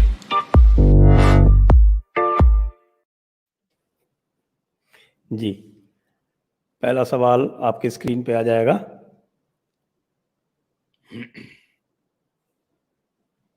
Abhimanyu Mohite जी कह रहे हैं कि थर्ड क्लास तुर्की चाहता है कि ट्रंप जीते यूएस इलेक्शन, और थर्ड क्लास पाकिस्तान चाहता है कि बाइडेन जीते यूएस इलेक्शन। ये रिश्ता क्या कहलाता है? अच्छा, मुझे नहीं पता था कि तुर्की ट्रंप को जीतना के लिए वो है सपोर्टिव। नॉर्मली तो मुसलमान ज्यादातर ये चाहते हैं। देखिए, मुसलमान भी अब इस वक्त दो हिस्सों में है। एक है रिफॉर्मिंग की तरफ जो जा रहा है मुसलमान, जैसे कि सऊदी अरब और अरब कंट्रीज जो हैं वो रिफॉर्म्स की तरफ जा रहे हैं। जबकि यहाँ पे साउथ एशिया का मुसलमान, आप तुर्की को ले लें, ये एक्सट्रीमिज्म की तरफ जा रहे हैं।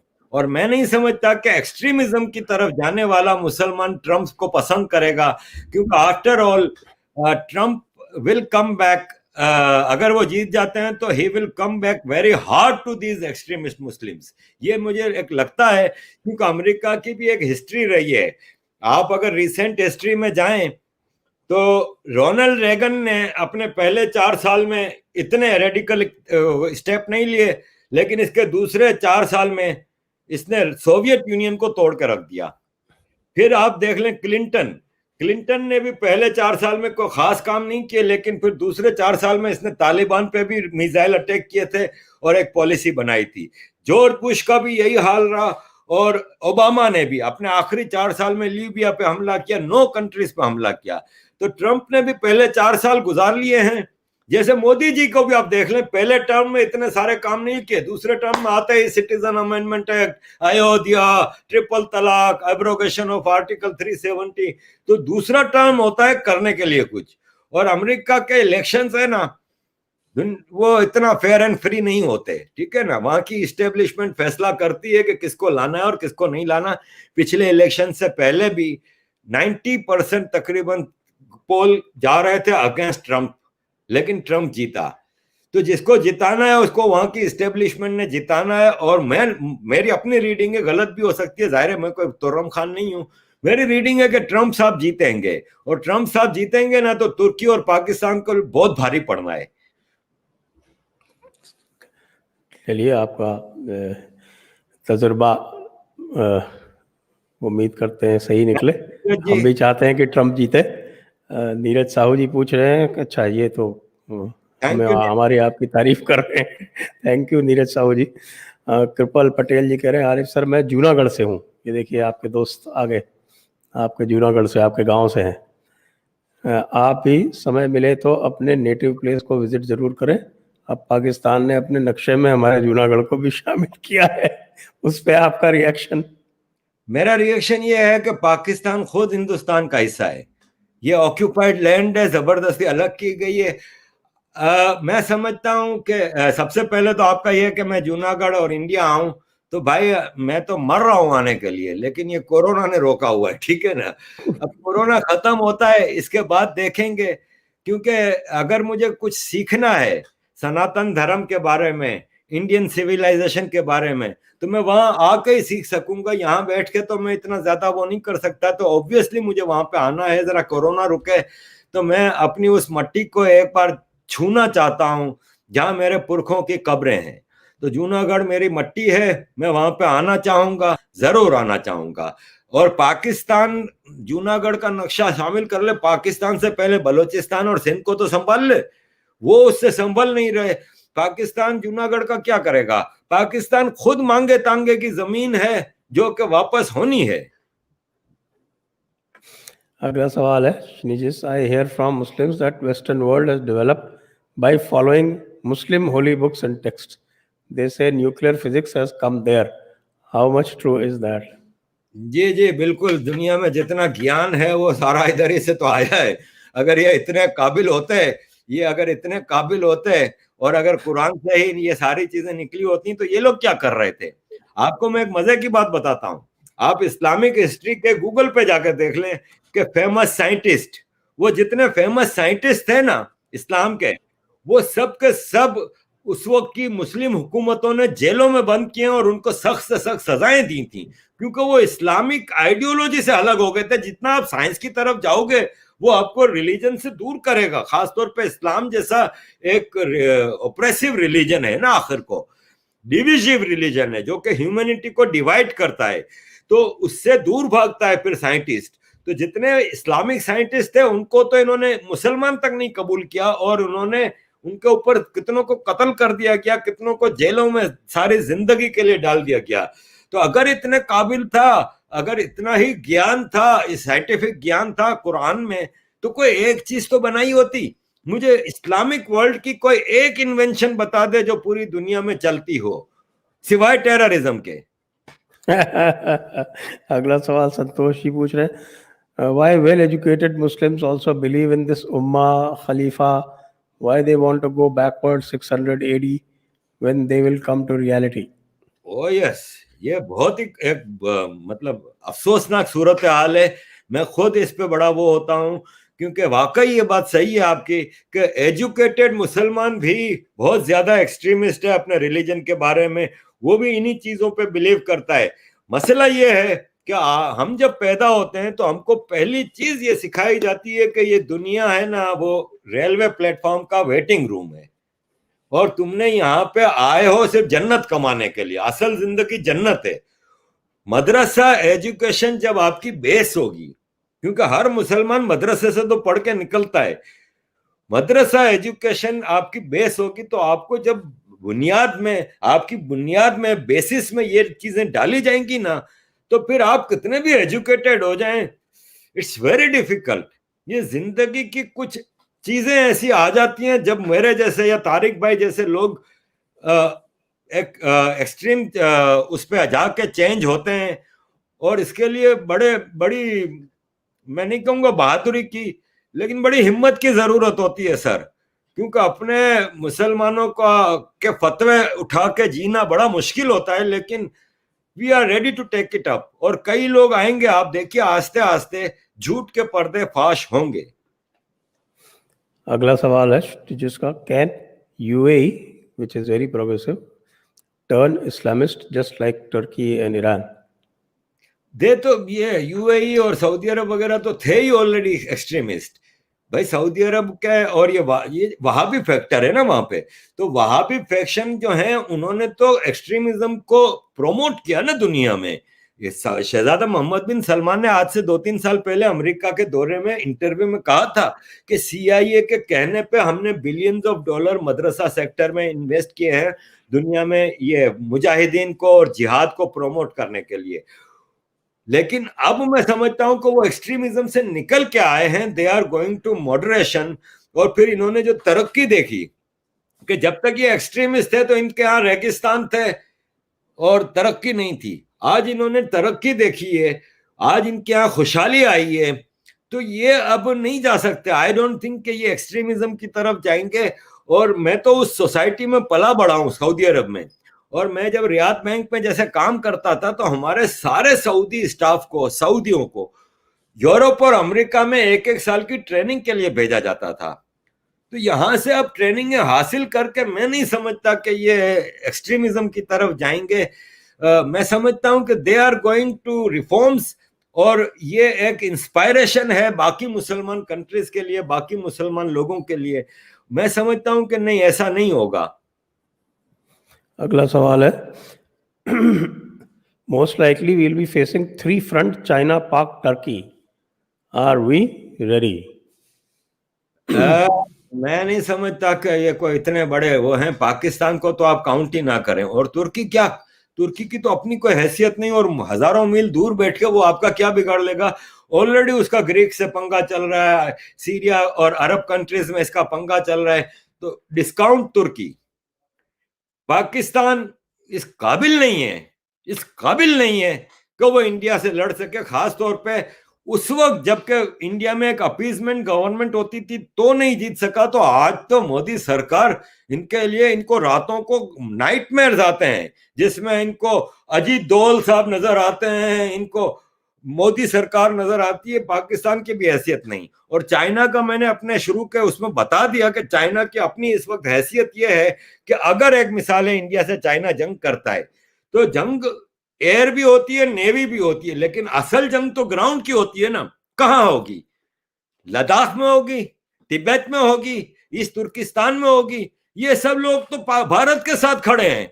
ईस्ट तुर्किस्तान, जिसको उगर कह लें, जिंगजियांग कह लें, या देखें ईस्ट तुर्किस्तान का एक मैं मसला बता दूं कि इसका तारीखी नाम ईस्ट तुर्किस्तान है, लेकिन इनके आइडेंटिटी को चेंज करने के लिए चाइना ने जिंगजियांग और उगर नाम यूज किए हैं। प्रोमोट करता है चाइना उगर और जिंगजियांग, एक्चुअली ये ईस्ट तुर्किस्तान है। फिर तिब्बत है। ये सब लोग तो चाइना से तंग आए हुए हैं, तो अगर चाइना की इंडिया से जंग होती है तो ये लोग तो इंडिया के साथ देंगे। तो फिर दुनिया में ऐसी कौन सी जंग है जो आप अपने अवाम के मदद के बगैर जीत सकते हैं? तो नहीं, इंडिया के लिए कोई खतरा नहीं। इंडिया शुड बी सेटिस्फाइड कि कोई मसला नहीं हो सकता। If India plays its cards well and some luck is breakup of Pakistan expected, if yes, then is Akhand Bharat ultimate result as predicted by Shri Aurobindo? मैं समझता हूँ very far cited है। यू नेवर नो, 100-200 साल बाद की बात, I don't know कि दुनिया का क्या नक्शा होगा। वैसे तो हम जियोग्राफी के स्टूडेंट की हैसियत से देखते हैं कि दुनिया के नक्शे में हर कुछ साल के बाद थोड़ी बहुत तब्दीली आती है।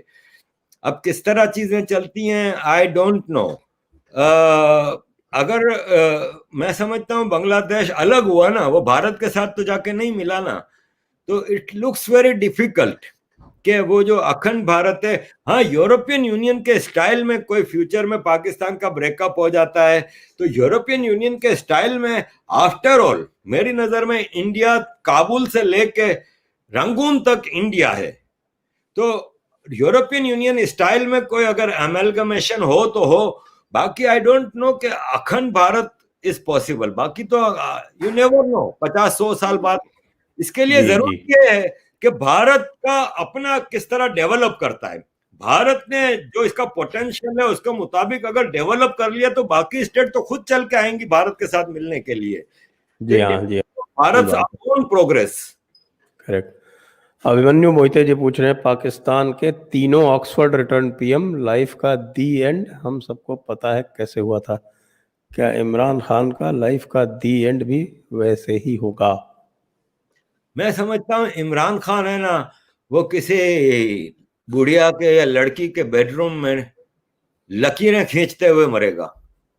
मुझे इसका फ्यूचर ये नजर आता है, क्योंकि बाकी जो पीएम थे ना, उनकी हरकतें ये वाली नहीं थी जो इसकी हैं। आपको मैं बताता हूँ, मुझे एक बहुत ही लर्नड आदमी ने बताया था कि जब ये ऑक्सफोर्ड में पढ़ता था तो ये जिगोलो होता था। बड़े बड़े लॉर्ड की जो बीवियां होती थी ना, लॉर्ड साहब तो बूढ़े होते थे, इनकी बीवियां यंग होती थी, तो वो इमरान खान को क्या लफ्ज में इस्तेमाल करूं, इमरान खान को लेके जाती थी। और इनकी रात की पार्टियों में Imran Khan used to play gigolo, और इसको फ्रेंच में चिपनदाल कहते हैं। और ये मतलब स्ट्रिप्टीज और ये सब चीजें करता था, मैं झूठ नहीं बोल रहा। इसकी पहली बीवी जमाइमा, जमाइमा की माँ वॉज हिज गर्लफ्रेंड। ये आपको कई किताबों में मिलेगा। तो इमरान खान एक अय्याश आदमी। आजकल एक है गिस्लेन मैक्सवेल, जिसकी पार्टियों में यंग लड़कियां पेश की जाती थी बुढ़ों को, और ड्रग्स और ये सब चीजें होती थी। इमरान खान एक रेगुलर पार्टिसिपेंट था इसकी पार्टियों का। तो इमरान खान का कैरेक्टर इज डिफरेंट। फिर इसकी दूसरी बीवी रहम खान की किताब पढ़ लें, आपको पता चल जाएगा कि इमरान खान का कैरेक्टर क्या है। He is a homosexual. मैं तो नहीं कह रहा ना, ये उस किताब में मौजूद है। और उस खातून ने चैलेंज किया इमरान खान को कि मैं ब्रिटिश सिटीजन हूं, आ जाओ कोर्ट में मुझे सू करो।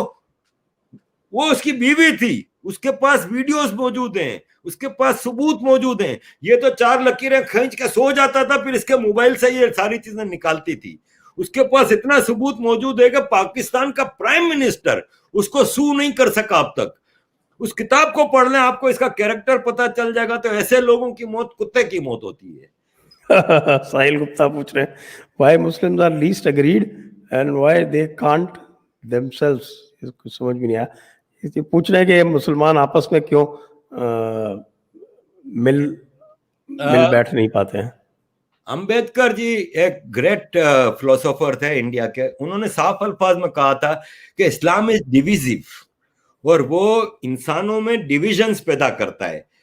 और फिर यही हुआ कि इस्लाम के आने तक तो सही था। इस्लाम के नबी पाक के जाने के बाद इस्लाम में पहले एक फैक्शन बना शिया का, फिर आगा खानी आए, देवबंदी आए, तो फैक्शंस बनते गए ना। तो ये डिविजिव है ना। तो फिर दूसरा, हमारे नबी पाक ने भी ये कह दिया था कि एक वक्त आएगा कि इस्लाम के 72 फिरके होंगे, और उन 72 में से सिर्फ एक जन्नत में जाएगा, बाकी 71 जहन्नम में ही जाएंगे। तो वो फिर डिवीजन तो बननी है। आपका जब बेसिस ऑफ एजुकेशन बड़ा ऑप्रेसिव होगा ना, तो फिर ये डिविजन आती हैं। क्या ऐसी भी कोई हदीस है क्या जो कहती है कि इस्लाम मदीना से शुरू हुआ था और मदीना में ही जाकर खत्म हो जाएगा? नहीं, ऐसी तो मैंने कोई नहीं देखी।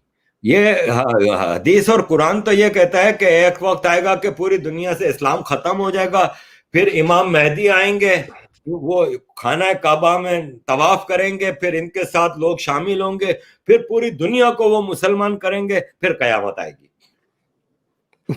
चलिए, इसीलिए हमारे योगी जी कहते हैं, योगी जी ने एक बार कहा था विधानसभा में, असेंबली में, कि आप फिक्र मत करो, कयामत का दिन कभी नहीं आने वाला है। कयामत हर आदमी की जिंदगी में उस वक्त आती है जब वो मर जाता है, बस खत्म। डॉक्टर अरविंद राजपुरोहित पूछ रहे हैं, why is America afraid of Turkey? Why that country is in NATO still? कि अभी तक नाटो में क्यों बनी हुई है? अमेरिका किसी के बाप से नहीं डरता भाई, अमेरिका किसी से नहीं डरता। अमेरिका बहुत बड़ी पावर है, we can not underestimate. दुनिया पे रोल कर रहा है, दुनिया का मॉनेटरी सिस्टम अमेरिका से चलता है, दुनिया का सैटेलाइट सिस्टम अमेरिका से चलता है। अमेरिका की एप्पल और ये जो कंपनियां हैं पूरी दुनिया में रोल कर रही हैं। आज अमेरिका अपनी कंपनियों को बंद कर दे तो दुनिया का फट्टा बैठ जाएगा। तुर्की क्या बेचता है? और तुर्की नेटो में इसलिए है कि देखें, आपको नेटो की हिस्ट्री में जाना होगा कि नेटो क्यों बना था। कम्युनिस्ट ब्लॉक के खिलाफ, जब उधर रशिया ने यूरोपियन यूनियन के 6 कंट्रीज को, बल्गारिया, साउथ पोलैंड, यूगोस्लाविया वगैरह को अपने कंट्रोल में लिया था, सेंट्रल एशिया की 17 रिपब्लिक्स को इसने अपने उसमें शामिल कर लिया था, तो उसके एग्रेशन से डर गए थे। और इन्होंने कहा कि अब हो सकता है हिटलर के बाद अब ये रशिया अपना एक्सपेंशन करके यूरोप पे कब्जा कर लेगा, तो नेटो बनी थी। अब उसकी जरूरत नहीं रही। फॉल ऑफ सोवियत यूनियन के बाद इसकी ऐसा जरूरत नहीं रही। अफगानिस्तान पे हमला होता है तो इन्होंने नेटो को यूज किया, लेकिन जब इराक पे हमला हुआ तो जर्मनी और फ्रांस ने मना कर दिया था कि हम सपोर्ट नहीं करेंगे उसको। तो नेटो वर्चुअली खाली नाम का रह गया है, नेटो की हैसियत नहीं है। अफगानिस्तान में कौन है, नेटो है क्या?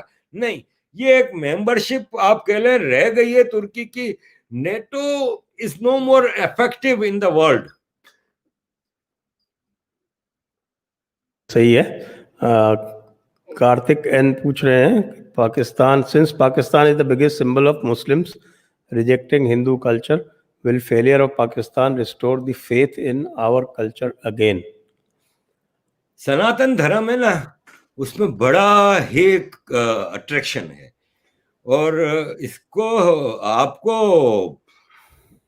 क्या कहूं, इसको प्रमोशन नहीं मिल रही। जिस तरह देखें क्रिश्चियनिटी को कितना प्रमोशन मिलती है उसके तबलीग के लिए, इसी तरह मिशनरीज आपको पूरी दुनिया में मिलेंगे। इवन इंडिया में देख लें, राइस बैग के नाम से चलता है और ये वो। इसी तरह इस्लामिक तबलीग, आप लोग तो अपने हिंदुओं को पहले लाए ना अपने अंदर, इसके अंदर बड़ा वो है, अट्रैक्शन है, क्योंकि ये इंसानियत सिखाता है।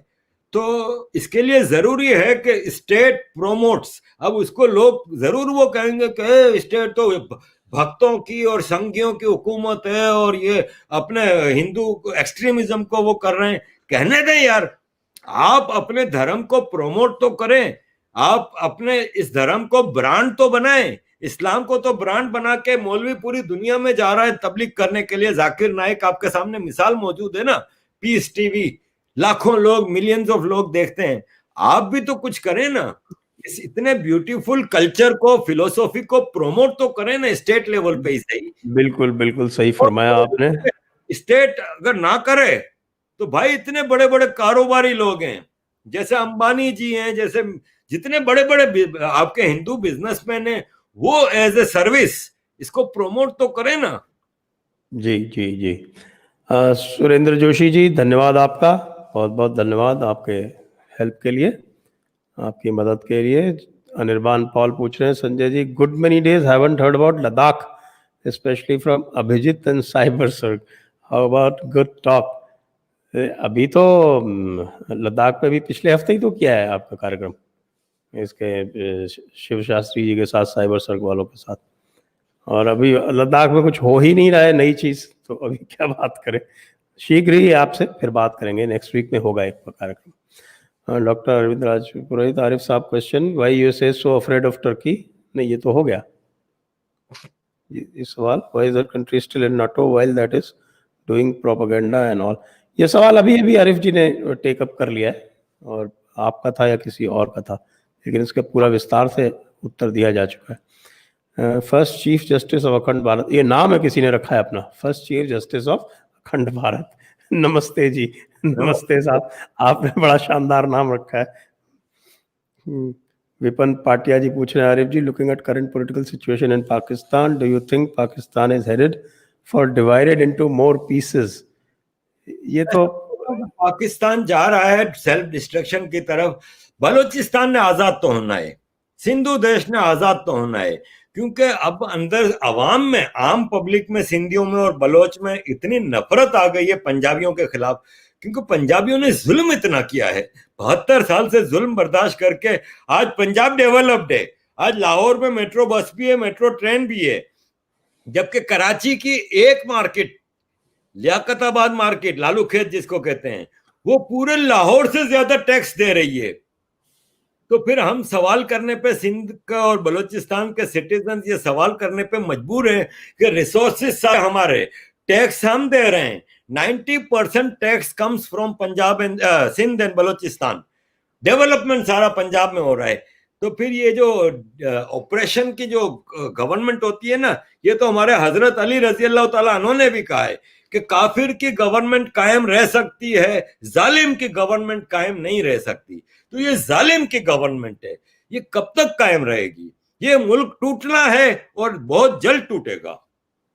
संतोष जी पूछ रहे हैं, संडे सर, शायद संजय सर कहना चाह रहे थे, मुझसे पूछ रहे हैं, when will minority ministry end? What minority done to this minority, we are living like a second class citizen.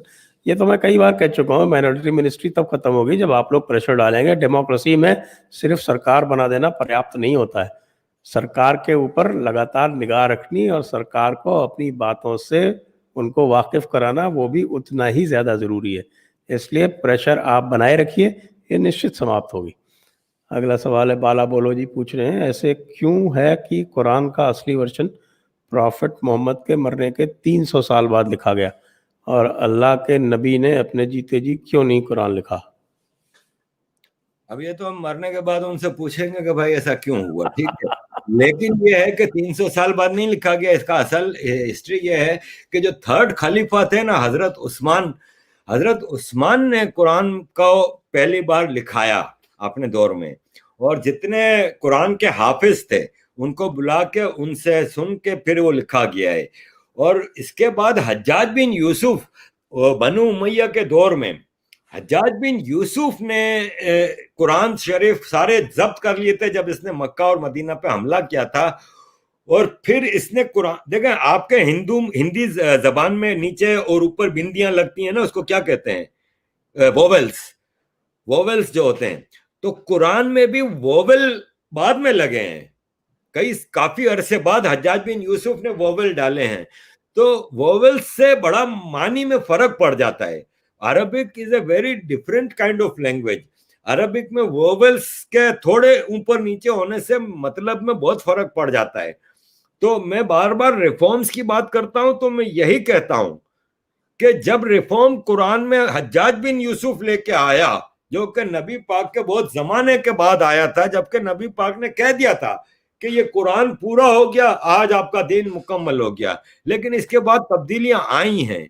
तो मैं कहता हूं कि जो 1400 साल पुराना कुरान है आप उसको ना बदलें, लेकिन उसकी वापस आज के दौर के हिसाब से ट्रांसलेशन कराएं।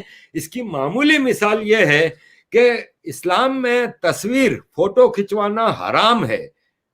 फतवा था, जब ये कैमरे आए थे तो फतवा था, लेकिन आज हर मौलवी ने, जामिया अजहर ने, पाकिस्तान इंडिया के सब मौलवियों ने फतवा दिया है कि पासपोर्ट के लिए फोटो खिंचवाना, चाहे पर्दे वाली औरत है उसको भी लाजमी करार दिया है। ये फतवा आया ना, तो आपने रिफॉर्म्स लाए ना।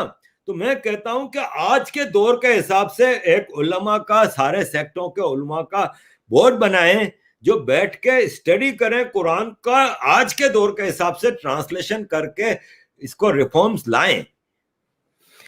बिल्कुल, वैसे तो इज्तिहाद का दौर ख़त्म हुए 1000 साल हो चुका है और कोई इज्तिहाद लाने देता नहीं है, लेकिन फिर भी आपका फरमाना सही है, इज्तिहाद के बगैर कम से कम इस मजहब का तो भविष्य बड़ा मुश्किल लगता है। और फिर DPS जादौन जी पूछ रहे हैं, क्या हिंदुस्तान के मुस्लिम कवि हाकिम का सूर सिद्दी इब्राहिम या आरिफ जी तारक फतेह जैसी भूमिका निभा पाएंगे? संजय सर, आरिफ भाई और तारिक जी एक एपिसोड डैन गिब्सन के इस्लामिक इतिहास शोध पर, डैन गिब्सन की रिसर्च पे ये एक एपिसोड चाहते हैं। हम बातचीत करके आपको बताएंगे। अब सब लोगों को एक साथ इकट्ठा करना पड़ेगा, फिर इनसे ये भी पूछना पड़ेगा कि आपने डैन गिब्सन को ठीक से पढ़ा है कि नहीं पढ़ा है। अभी मैंने ही नहीं पढ़ा है तो मुझे सवाल पूछने के लिए पढ़ना पड़ेगा। तो ये सब होमवर्क करके फिर हम आपको बताएंगे। निशिकांत शर्मा जी पूछ रहे हैं, आरिफ सर एक प्रोग्राम मुहाजिर्स और MQM पे भी जो इंडिया छोड़ के गए उनका क्या हाल हुआ, अल्ताफ हुसैन साहब का क्या स्टेटस है? एक प्रोग्राम करेंगे इसके ऊपर। ये पूरा वाकई आप सही कह रहे हैं कि एक अलग ही एक वाकया है, एक अलग एपिसोड चाहिए आज के इसमें सवाल जवाब में, तो ये बहुत लंबा हो जाएगा। शिवम गोयल जी, एक चीज संजय भाई ऐड करना चाहूंगा। मुझे तो बड़े रिक्वेस्ट भेजते हैं कि तुमने जिंदगी MQM में गुजारी है, तुम MQM और मुहाजिरों के बारे में नहीं बोलते। तो भाई आर्मी ने MQM के इतने ग्रुप बना दिए कि जब मैंने MQM के ऊपर वीडियोस बनाई ना 2014, 2015 और 2016 में, तो आपस के ये ग्रुप्स है ना, इन्होंने मेरा वो हाल किया। 24 घंटे टोटल सोशल मीडिया पे मेरी बीवी की, बेटी की तस्वीरें इन्होंने फोटोशॉप करके, तो एक इतना मेरे ऊपर मेंटल टॉर्चर किया कि मैंने फिर ये फैसला किया कि ये कीचड़ में पत्थर फेंकने की जरूरत नहीं है, ये आपस में ही लड़ मर रहे हैं, अब मैं इनसे क्या वो करूं, मैंने जिंदगी इनमें गुजारी है, मैं इसीलिए अब एमकेएम और मुहाजिरों पे बोलता ही नहीं हूं। मैं एक बात मानता हूं कि मुहाजिरों में एक ही लीडर आया था, वो है अल्ताफ हुसैन। उसके साथ बड़े धोखे हुए, जाहिर है आर्मी ने किए, आर्मी ने इसके सारे लेफ्टिनेंट्स जितने भी पाकिस्तान में बैठे थे उनको जोर जबरदस्ती प्रेशराइज ब्लैकमेलिंग, क्योंकि उठा के ले जाते थे 90 दिन के लिए। तो जितने अल्ताफ भाई के जो लोग थे ना, MNA, MPa, senator, office bearers, उन सबके साथ वो हाल हुआ कि वो ज्यादातर फिर आर्मी की गोद में जाके बैठ गए और अल्ताफ भाई को डिस्कार्ड कर दिया। ठीक है, लीडरशिप से भी मैं बताऊंगा कि गलतियां हो गई, लेकिन फिर जब मैं ये चीजें बोलूंगा ना तो मैं अपने रास्ते से हट जाता हूं, फिर मैं इनसे लड़ने में लग जाता हूं, इसलिए मैंने फिर वो इशू ही छोड़ दिया है। जी, अगला सवाल ले लेते हैं। Shivam Goyal, Gita lectures, discussions, deep philosophies, correct shloka pronunciation as I asked last time, be big step in decolonizing and Gandhinizing Gita, and with graphics every young children can। बिल्कुल सही बात है आपकी, हम आपसे, मैं सहमत हूँ आपसे, इसकी आवश्यकता है और लोग कर रहे हैं, बहुत सारे लोग कर रहे हैं। गीता के ऊपर तो आपको हजारों आपको वीडियोस और वो मिल जाएंगे। Kartik N, is situation India intensifying Islamisation of India और they are desperate due to building Hindus resistance. ये पूछ रहे हैं कि इंडिया में इस्लामाइजेशन हिंदू रेजिस्टेंस की वजह से बढ़ रहा है क्या? हिंदू रेजिस्टेंस है कहाँ? पहले हिंदू रेजिस्टेंस लानी होगी, ठीक है ना। इस्लामाइजेशन तो इंडिया में हमेशा से हो रहा है। गज़वा हिंद को हमेशा से बेस लाइन बनाया गया है और इंडिया के जितने मुसलमान हैं इनके दिमाग में ये खन्नास डाला गया है कि नबी पाक ऑर्डर दे के गए कि उस वक्त तक कयामत नहीं आएगी जब तक इंडिया का सारा हिंदू मुसलमान नहीं हो जाता और सारे मंदिर और बुत गिराए नहीं दिए जाते। ये खन्नास भरा हुआ है। ये आपके राना अयूब में, सना सबा नकवी में, शीला रशीद है, जितने ये जावेद अख्तर है जो कि सो कॉल्ड एथेइस्ट बनते हैं, लेकिन ये सबसे बड़े मुजाहिद हैं इस्लाम के। मैं आपको साफ अल्फाज में कह रहा हूं, ये इनके सबके दिमागों में डाला गया है। तो इसलिए इस्लामाइजेशन तो शुरू से ही इंडिया में चल रहा है। आप इसकी मिसाल ले लेना, मुझे किसी ने फिगर्स भेजे थे, अभी याद नहीं है, आपको संजय भाई याद होगा, 47 में क्या परसेंटेज थी मुसलमानों की और आज क्या है? तो क्या हिंदुइज्म बढ़ रहा है कि इस्लामाइजेशन बढ़ रहा है? मुझे कल एक दोस्त का फोन आया, उसने कहा आरिफ भाई मेरी 41 साल उम्र है, मैं पंजाब, इंडिया के पंजाब का हिंदू हूं, मैंने 3 साल पहले पहली बार गीता पढ़ी है। तो इस अगर वो गीता 38 साल की उम्र में पढ़ रहा है तो भाई पहले हिंदू रिलीजन को, सनातन धर्म को प्रमोशन की जरूरत है, इस्लामाइजेशन तो हो रही है। हमें थोड़ा जवाब जो है छोटे रखने पड़ेंगे क्योंकि लगातार सवाल आए जा रहे हैं, तो थोड़ा सा छोटे जवाब देंगे तो हम सारे सवाल ले पाएंगे, नहीं तो फिर सवाल छोड़ने पड़ेंगे। अगला सवाल ले लेते हैं।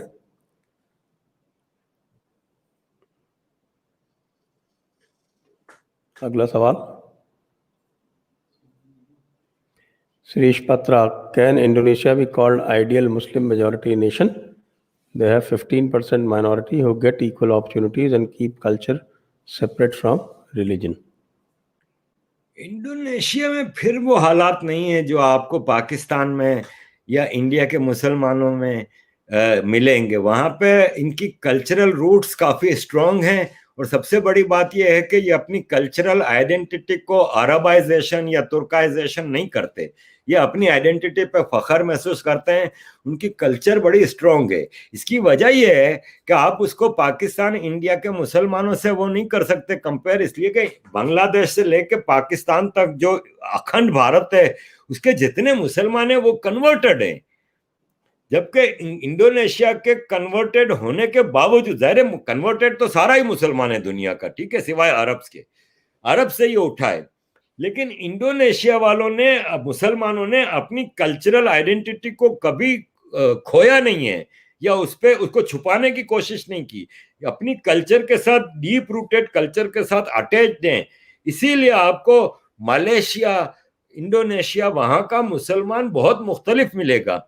वहां पे जिहाद और ये चीजें नहीं प्रोमोट की जाती, जबकि बांग्लादेश, पाकिस्तान और इंडिया के जो मुसलमान हैं उसमें जिहाद कल्चर और ये सब चीजें ज्यादा हैं। Subhajit Chatterjee, the plan to execute Ghazwa-e-Hind is by changing the demography. Can India control Muslim population, especially after the harm caused to public opinion by Nasbandi during 75 emergency? नहीं नहीं, ये चीजें नहीं, लेकिन बहरहाल कुछ मैंने आपको शुरू के प्रोग्राम में शुरू में हमने इस पर काफी डिटेल में डिस्कस किया है कि बहरहाल इंडिया को कोई ना कोई एक्सट्रीम पे जाके चीजें करनी होंगी टू एजुकेट मुस्लिम पॉपुलेशन। जी, Rishi Sharma, it pains me to see my own Pak people suffer. Don't you think strong voices like you should come together and set narrative of merger with India? Germany is an example. We can't leave it to Chinese and American vultures. Totally different scenario है। Educated Nations हैं वो, यहाँ पे मदरसा के जाहिल लोग हैं। आज भी पाकिस्तान में अगर इंडिया के खिलाफ मुजाहरे की बात निकलेगी तो लाखों लोग सड़कों पे इंडिया के खिलाफ नारे लगा रहे होंगे, क्योंकि ये मदरसे के पढ़े हुए लोग हैं। जर्मनी और उसमें religion was not so strong bases. इनकी नेशनल आइडेंटिटी, जर्मन आइडेंटिटी इतनी स्ट्रॉन्ग थी कि वो वापस मर्ज हो गए, लेकिन यहाँ पे मुश्किल है भाई। Vikram Rajdan, is it possible someone to issue an abridged version of Quran without the anti-kafir and hate-mongering verses? Will it be called blasphemy? ये तो permitted ही नहीं है भाई, immutable है। नहीं, ये मैंने वापस कह रहा हूं कि आपको मतलब चेंज करने होंगे। देखें, कुरान में आता है, जिसको बहुत ज्यादा फैलाया जाता है कि आपको जहां काफिर मिले उसको मार दो, लेकिन आप ये तो देखो कि पूरी सूरत क्या है। उस सूरत में ये सूरत आई थी एक जंग के दौरान, तो जंग के दौरान कहा गया है। तो वैसे तो हिंदू धर्म में भी युद्ध है ना भाई। अब आप उसको प्रोमोट कर रहे हैं कि हर काफिर को मार दो, तो ऐसा नहीं है भाई। कुरान में ये कहीं नहीं लिखा कि एक पीसफुल काफिर को मार दो। जजिये की बात है, ये सब चीजें हैं, आई एग्री, लेकिन आपको रिफॉर्म्स लाने के लिए पहले कुरान के मतलब तो करेक्ट लेके आए। सऊदियों ने प्रोमोट किया वहाबिज्म को, आज सऊदी नहीं कर रहा। आज सऊदी इंडिया के साथ ज्यादा बेहतर रिलेशनशिप कर रहा है। क्यों भाई? अगर बुत परस्ती सऊदियों को पसंद नहीं तो इंडिया के साथ इतना घुस के क्यों आए हैं? $500 बिलियन की इन्वेस्टमेंट क्यों कर रहे हैं? इसलिए कि इन्होंने रियलाइज कर लिया है कि अब 1400 साल पहले वाले उसमें नहीं रहना। आज की दुनिया में अगर इस्लाम ने सरवाइव करना है तो रिफॉर्म के साथ सरवाइव होगा, वरना पूरी दुनिया मिलकर ऐसा मारेगी ना इनको कि लोग अपने आप को मुसलमान कहते हुए करेंगे। ये मैं आपको बता दूं, आज नहीं तो 50 साल बाद, कि जो हरकतें हैं वो ऐसी हैं। जी, ओमी यादव जी कह रहे हैं, संजय जी, आरिफ जी दोनों को नमस्कार। नमस्कार ओमी जी, क्या पाकिस्तान के नए मुल्हिद बन रही युवा पीढ़ी पाकिस्तान के भविष्य पर प्रभाव डाल पाएगी? लोस्ट नेशन है, अपनी आइडेंटिटी से भी लोस्ट है, अपना रास्ता भी भटक गए। ये बेचारे आटे और पानी से नहीं निकल पा रहे। ये दुनिया में ये अपने मुल्क का क्या नक्शा बदलेंगे? आधी कौम पानी के लिए लोटे लेके जा रही है, भर भर के आ रही है, आधी कौम आटे के लिए खड़ी है। इन्होंने तो उस रास्ते पे लगाया हुआ है कि ये कौम नेशन बिल्डिंग की तरफ नहीं जा सकती। हाँ, डीपीएस जादौन करें, आरिफ जी से मैं सहमत नहीं। उम्मत ने कोई इजाद नहीं किया, सुसाइड बॉम्बर जैकेट का इजाद तो किया है। दुनिया में ऐसा नया आविष्कार कोई नहीं कर पाया, तो ये तो वो पहले ही कह चुके हैं। टेररिज्म के अलावा तुर्की, पाकिस्तान वगैरह ने कोई चीज इजाद नहीं की। बिल्कुल, आप कह चुके हैं पहले। मनीष कुमा, योर व्यू ऑन जायद हमीद एंड ओरिया मकबूल, क्या बात है? अरे क्या, मैं मुंह से गाली निकलने लगी थी संजय भाई, सॉरी। किन लोगों का नाम ले लिया, इन लोगों का नाम आते ही मेरे मुंह का जायका कड़वा हो जाता है। गंदे लोग, बदबूदार लोग हैं, मैं क्या बोलूं। बस यहाँ पे ईजाद के ऊपर मैं एक बात कहूंगा कि पाकिस्तानी कोई अपनी इनकी कोई चीज नहीं। पाकिस्तान के जितने नेशनल ड्रेसेस हैं वो इंडियन है, पाकिस्तान का नेशनल क्यूजिन है वो इंडियन है, पाकिस्तान की जितनी जबानें हैं वो इंडियन है। कुछ भी नहीं है इनका अपना। ईजाद तो दूर की बात, ये जो अपना कह रहे हैं वो भी इनका अपना नहीं है। यहाँ जितने पाकिस्तानी रेस्टोरेंट है सब पे इंडियन कुजिन लिखा हुआ है। लंदन में पाकिस्तानी देखते ही तो कोई अंदर जाएगा ही नहीं। तो चेतन अग्रवाल जी पूछ रहे हैं, संजय जी लिहाज में बोल नहीं रहे। Truth is British only exploited Hindu Muslim division, but division always existed. Muslim unite against काफिर। ये तो आप मैंने अपनी किताब में बहुत तफसील से लिखा है, आप आराम से उसको तसल्ली से पढ़िएगा। अभी आने वाली है, आज ही मेरा उसके ऊपर प्रोग्राम हुआ है, आप देखें अगर उसको तो। TJ, can we consider the movement started by Prophet Muhammad as political movement to control people, not as a religious movement? सवाल जवाब में मैं इसको डिटेल में बता नहीं सकता, क्योंकि ये बहुत ही डिटेल्ड वो है टॉपिक, और इस पे कई फतवे भी आएंगे, लेकिन जिस दिन कभी इस पे एक पूरा प्रोग्राम कर सकते हैं, सवाल जवाब में ये वेरी डिटेल्ड है। बाकी पॉलिटिकल था, डेफिनेटली पॉलिटिकल था जी। I live in Viral Patel. I live in London. Arif sir, would like to meet you once. My usual shopping place is Kenton Sainsbury's. मैं ईस्ट लंदन में रहता हूं, कभी अगर ईस्ट लंदन आना हो तो जरूर मोस्ट वेलकम। आप राब्ता कीजिएगा, मिलेंगे, क्यों नहीं मिलेंगे, अच्छे दोस्तों से हमेशा मिलते हैं हम। समित माथुर जी, संजय जी शुभकामनाएं। क्या हमें पीओके गिलगित बाल्तिस्तान वापस लेने के लिए अटैक करना पड़ेगा? मुझे लगता है कि पाकिस्तान जीबी को पाक में मिलाने के लिए कोशिश कर रहा है। जीबी है ना, वो पाकिस्तान चाइना को देने के चक्कर में है। शिखराम वैली थी जो पाकिस्तान ने चाइना को दी थी, जहां से शारा शख्स गाम। हाँ, तो इस तरह जीबी पाकिस्तान चाइना को देने के चक्कर में है। इंडिया बगैर अटैक के भी, मैंने जनरल काकड़ से ये पूछा था, जनरल हर्षा काकड़ जी से मेरे जब बातचीत हो रही थी तो मैंने उनसे पूछा था, तो इन्होंने कहा था कि जिस तरह से चीजें चल रही हैं ना, हमें ये लगता है कि एक वक्त आएगा कि वो खुद ब खुद हमारी गोद में आके गिर जाएगा, हमें ज्यादा मेहनत नहीं करनी पड़ेगी। तो वाकई पाकिस्तान जिस सेल्फ डिस्ट्रक्शन मोड पे है, तो मैं समझता हूं कि ज्यादा करना तो पड़ेगा अटैक, लेकिन ज्यादा मेहनत नहीं करनी पड़ेगी। कम से कम बाल्तिस्तान के लिए तो नहीं करनी पड़ेगी, और गिलगित तो थोड़ा दूसरी तरफ पड़ जाता है, लेकिन स्कार्दू वगैरह तक तो आराम से हो सकता है, कोई खास बात नहीं। मेघनाथ जी कह रहे हैं, as a Buddhist my question is how local Pakistan government view Buddha and history of Buddhism in Pakistan, will democracy and in India?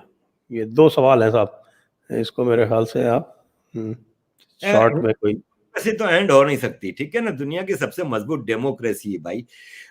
और जो बुद्धिज्म के बारे में है, तो हमारे यहाँ बुद्धिज्म के बारे में हम उसको हिंदुज्म की एक ब्रांच समझा जाता है, और ज्यादा इतनी एजुकेशन में, आपको पता है हमारे यहाँ दूसरे रिलीजन की एजुकेशन तो मतलब मना है ना सख्ती से, तो इसलिए ज्यादा पता नहीं होता लोगों को। Shivam Goyal ji, sir which English Gita author will you suggest to read? Depends on, आप बताएंगे। हाँ मैं बता देता हूँ, मतलब आप डिपेंड करता है कि भाई आप किस लेवल पे पढ़ना चाहते हैं। मतलब यू कैन, हाईएस्ट लेवल है श्री औरबिंदो, और otherwise there are various translations available. आप स्वामी मुक्तानंद पढ़ लें, स्वामी प्रभवानंद पढ़ लें, बहुत सारे में। मैं इस्कॉन सजेस्ट नहीं करता हूँ, क्योंकि इस्कॉन में जो है वो भगवान कृष्ण को कुछ अलग तरह से एक सुप्रीम गॉड हेड करके ट्रीट किया गया है, वो जो लोग समझते नहीं है फिर उसमें फंस जाते हैं। अगला है बाला बोलो, China has release its own version of Quran with removal of all 25 आयत्स which Indian court refuse to remove. 25 तो नहीं, बहुत ज़्यादा है भाई, कोई 100 से ऊपर है। Why Indian Muslims care to talk about it? China जो कर सकता है वो हम थोड़ी कर सकते हैं भाई। स्कैर्ड नहीं है, मुनाफकत है, हिपोक्रेसी है इनकी। कोई इंडिया का मुसलमान, कोई आपको उसके बारे में चाइना के मुसलमानों के लिए आवाज उठाते नहीं मिलेगा। वो ईरानी जनरल मरता है तो उसके लिए मुजाहरे कर रहे होते हैं, फलस्तीन के लिए मुजाहरे कर रहे होते हैं, जबकि दुनिया में सबसे ज्यादा मुसलमान तकलीफ में तो चाइना में, उसके बारे में ये नहीं उठाएंगे। मुनाफकत है, हिपोक्रेट है ये। Deepak Guruji, sir what is the litmus test to find out if a person is Sanatani और डूइंग अल तक़िया? Is eating mandir prasad enough to prove one as Sanatani? और भाई आप मुझसे अगर पूछ रहे हो तो मैं आपसे निवेदन करूं कि यहाँ तो हर रास्ता वहाँ जाता है। यहाँ तो जो नास्तिक है, जिसको मुल्हिद कहते हैं उर्दू में, उसको भी अख्तियार है कि वो भगवान के पास जा सके। तो इसलिए आपका जो इंटरप्रिटेशन है मुझे कुछ सही नहीं लग रहा। आगे चलें। तो that brings us to the end of this episode. Arif भाई बहुत बहुत धन्यवाद, और आप सभी लोगों को भी बहुत बहुत धन्यवाद। और आप सब इसको शेयर को लाइक शेयर सब्सक्राइब करें, बेल आइकॉन दबाएं, हमें मदद करें, और आरिफ भाई को बहुत बहुत धन्यवाद करें मेरी तरफ से भी, आपकी तरफ से भी। और बहुत बहुत धन्यवाद। नमस्कार। जय हिंद, वंदे मातरम। जय हिंद, वंदे मातरम। Thank you. Press the bell icon on YouTube.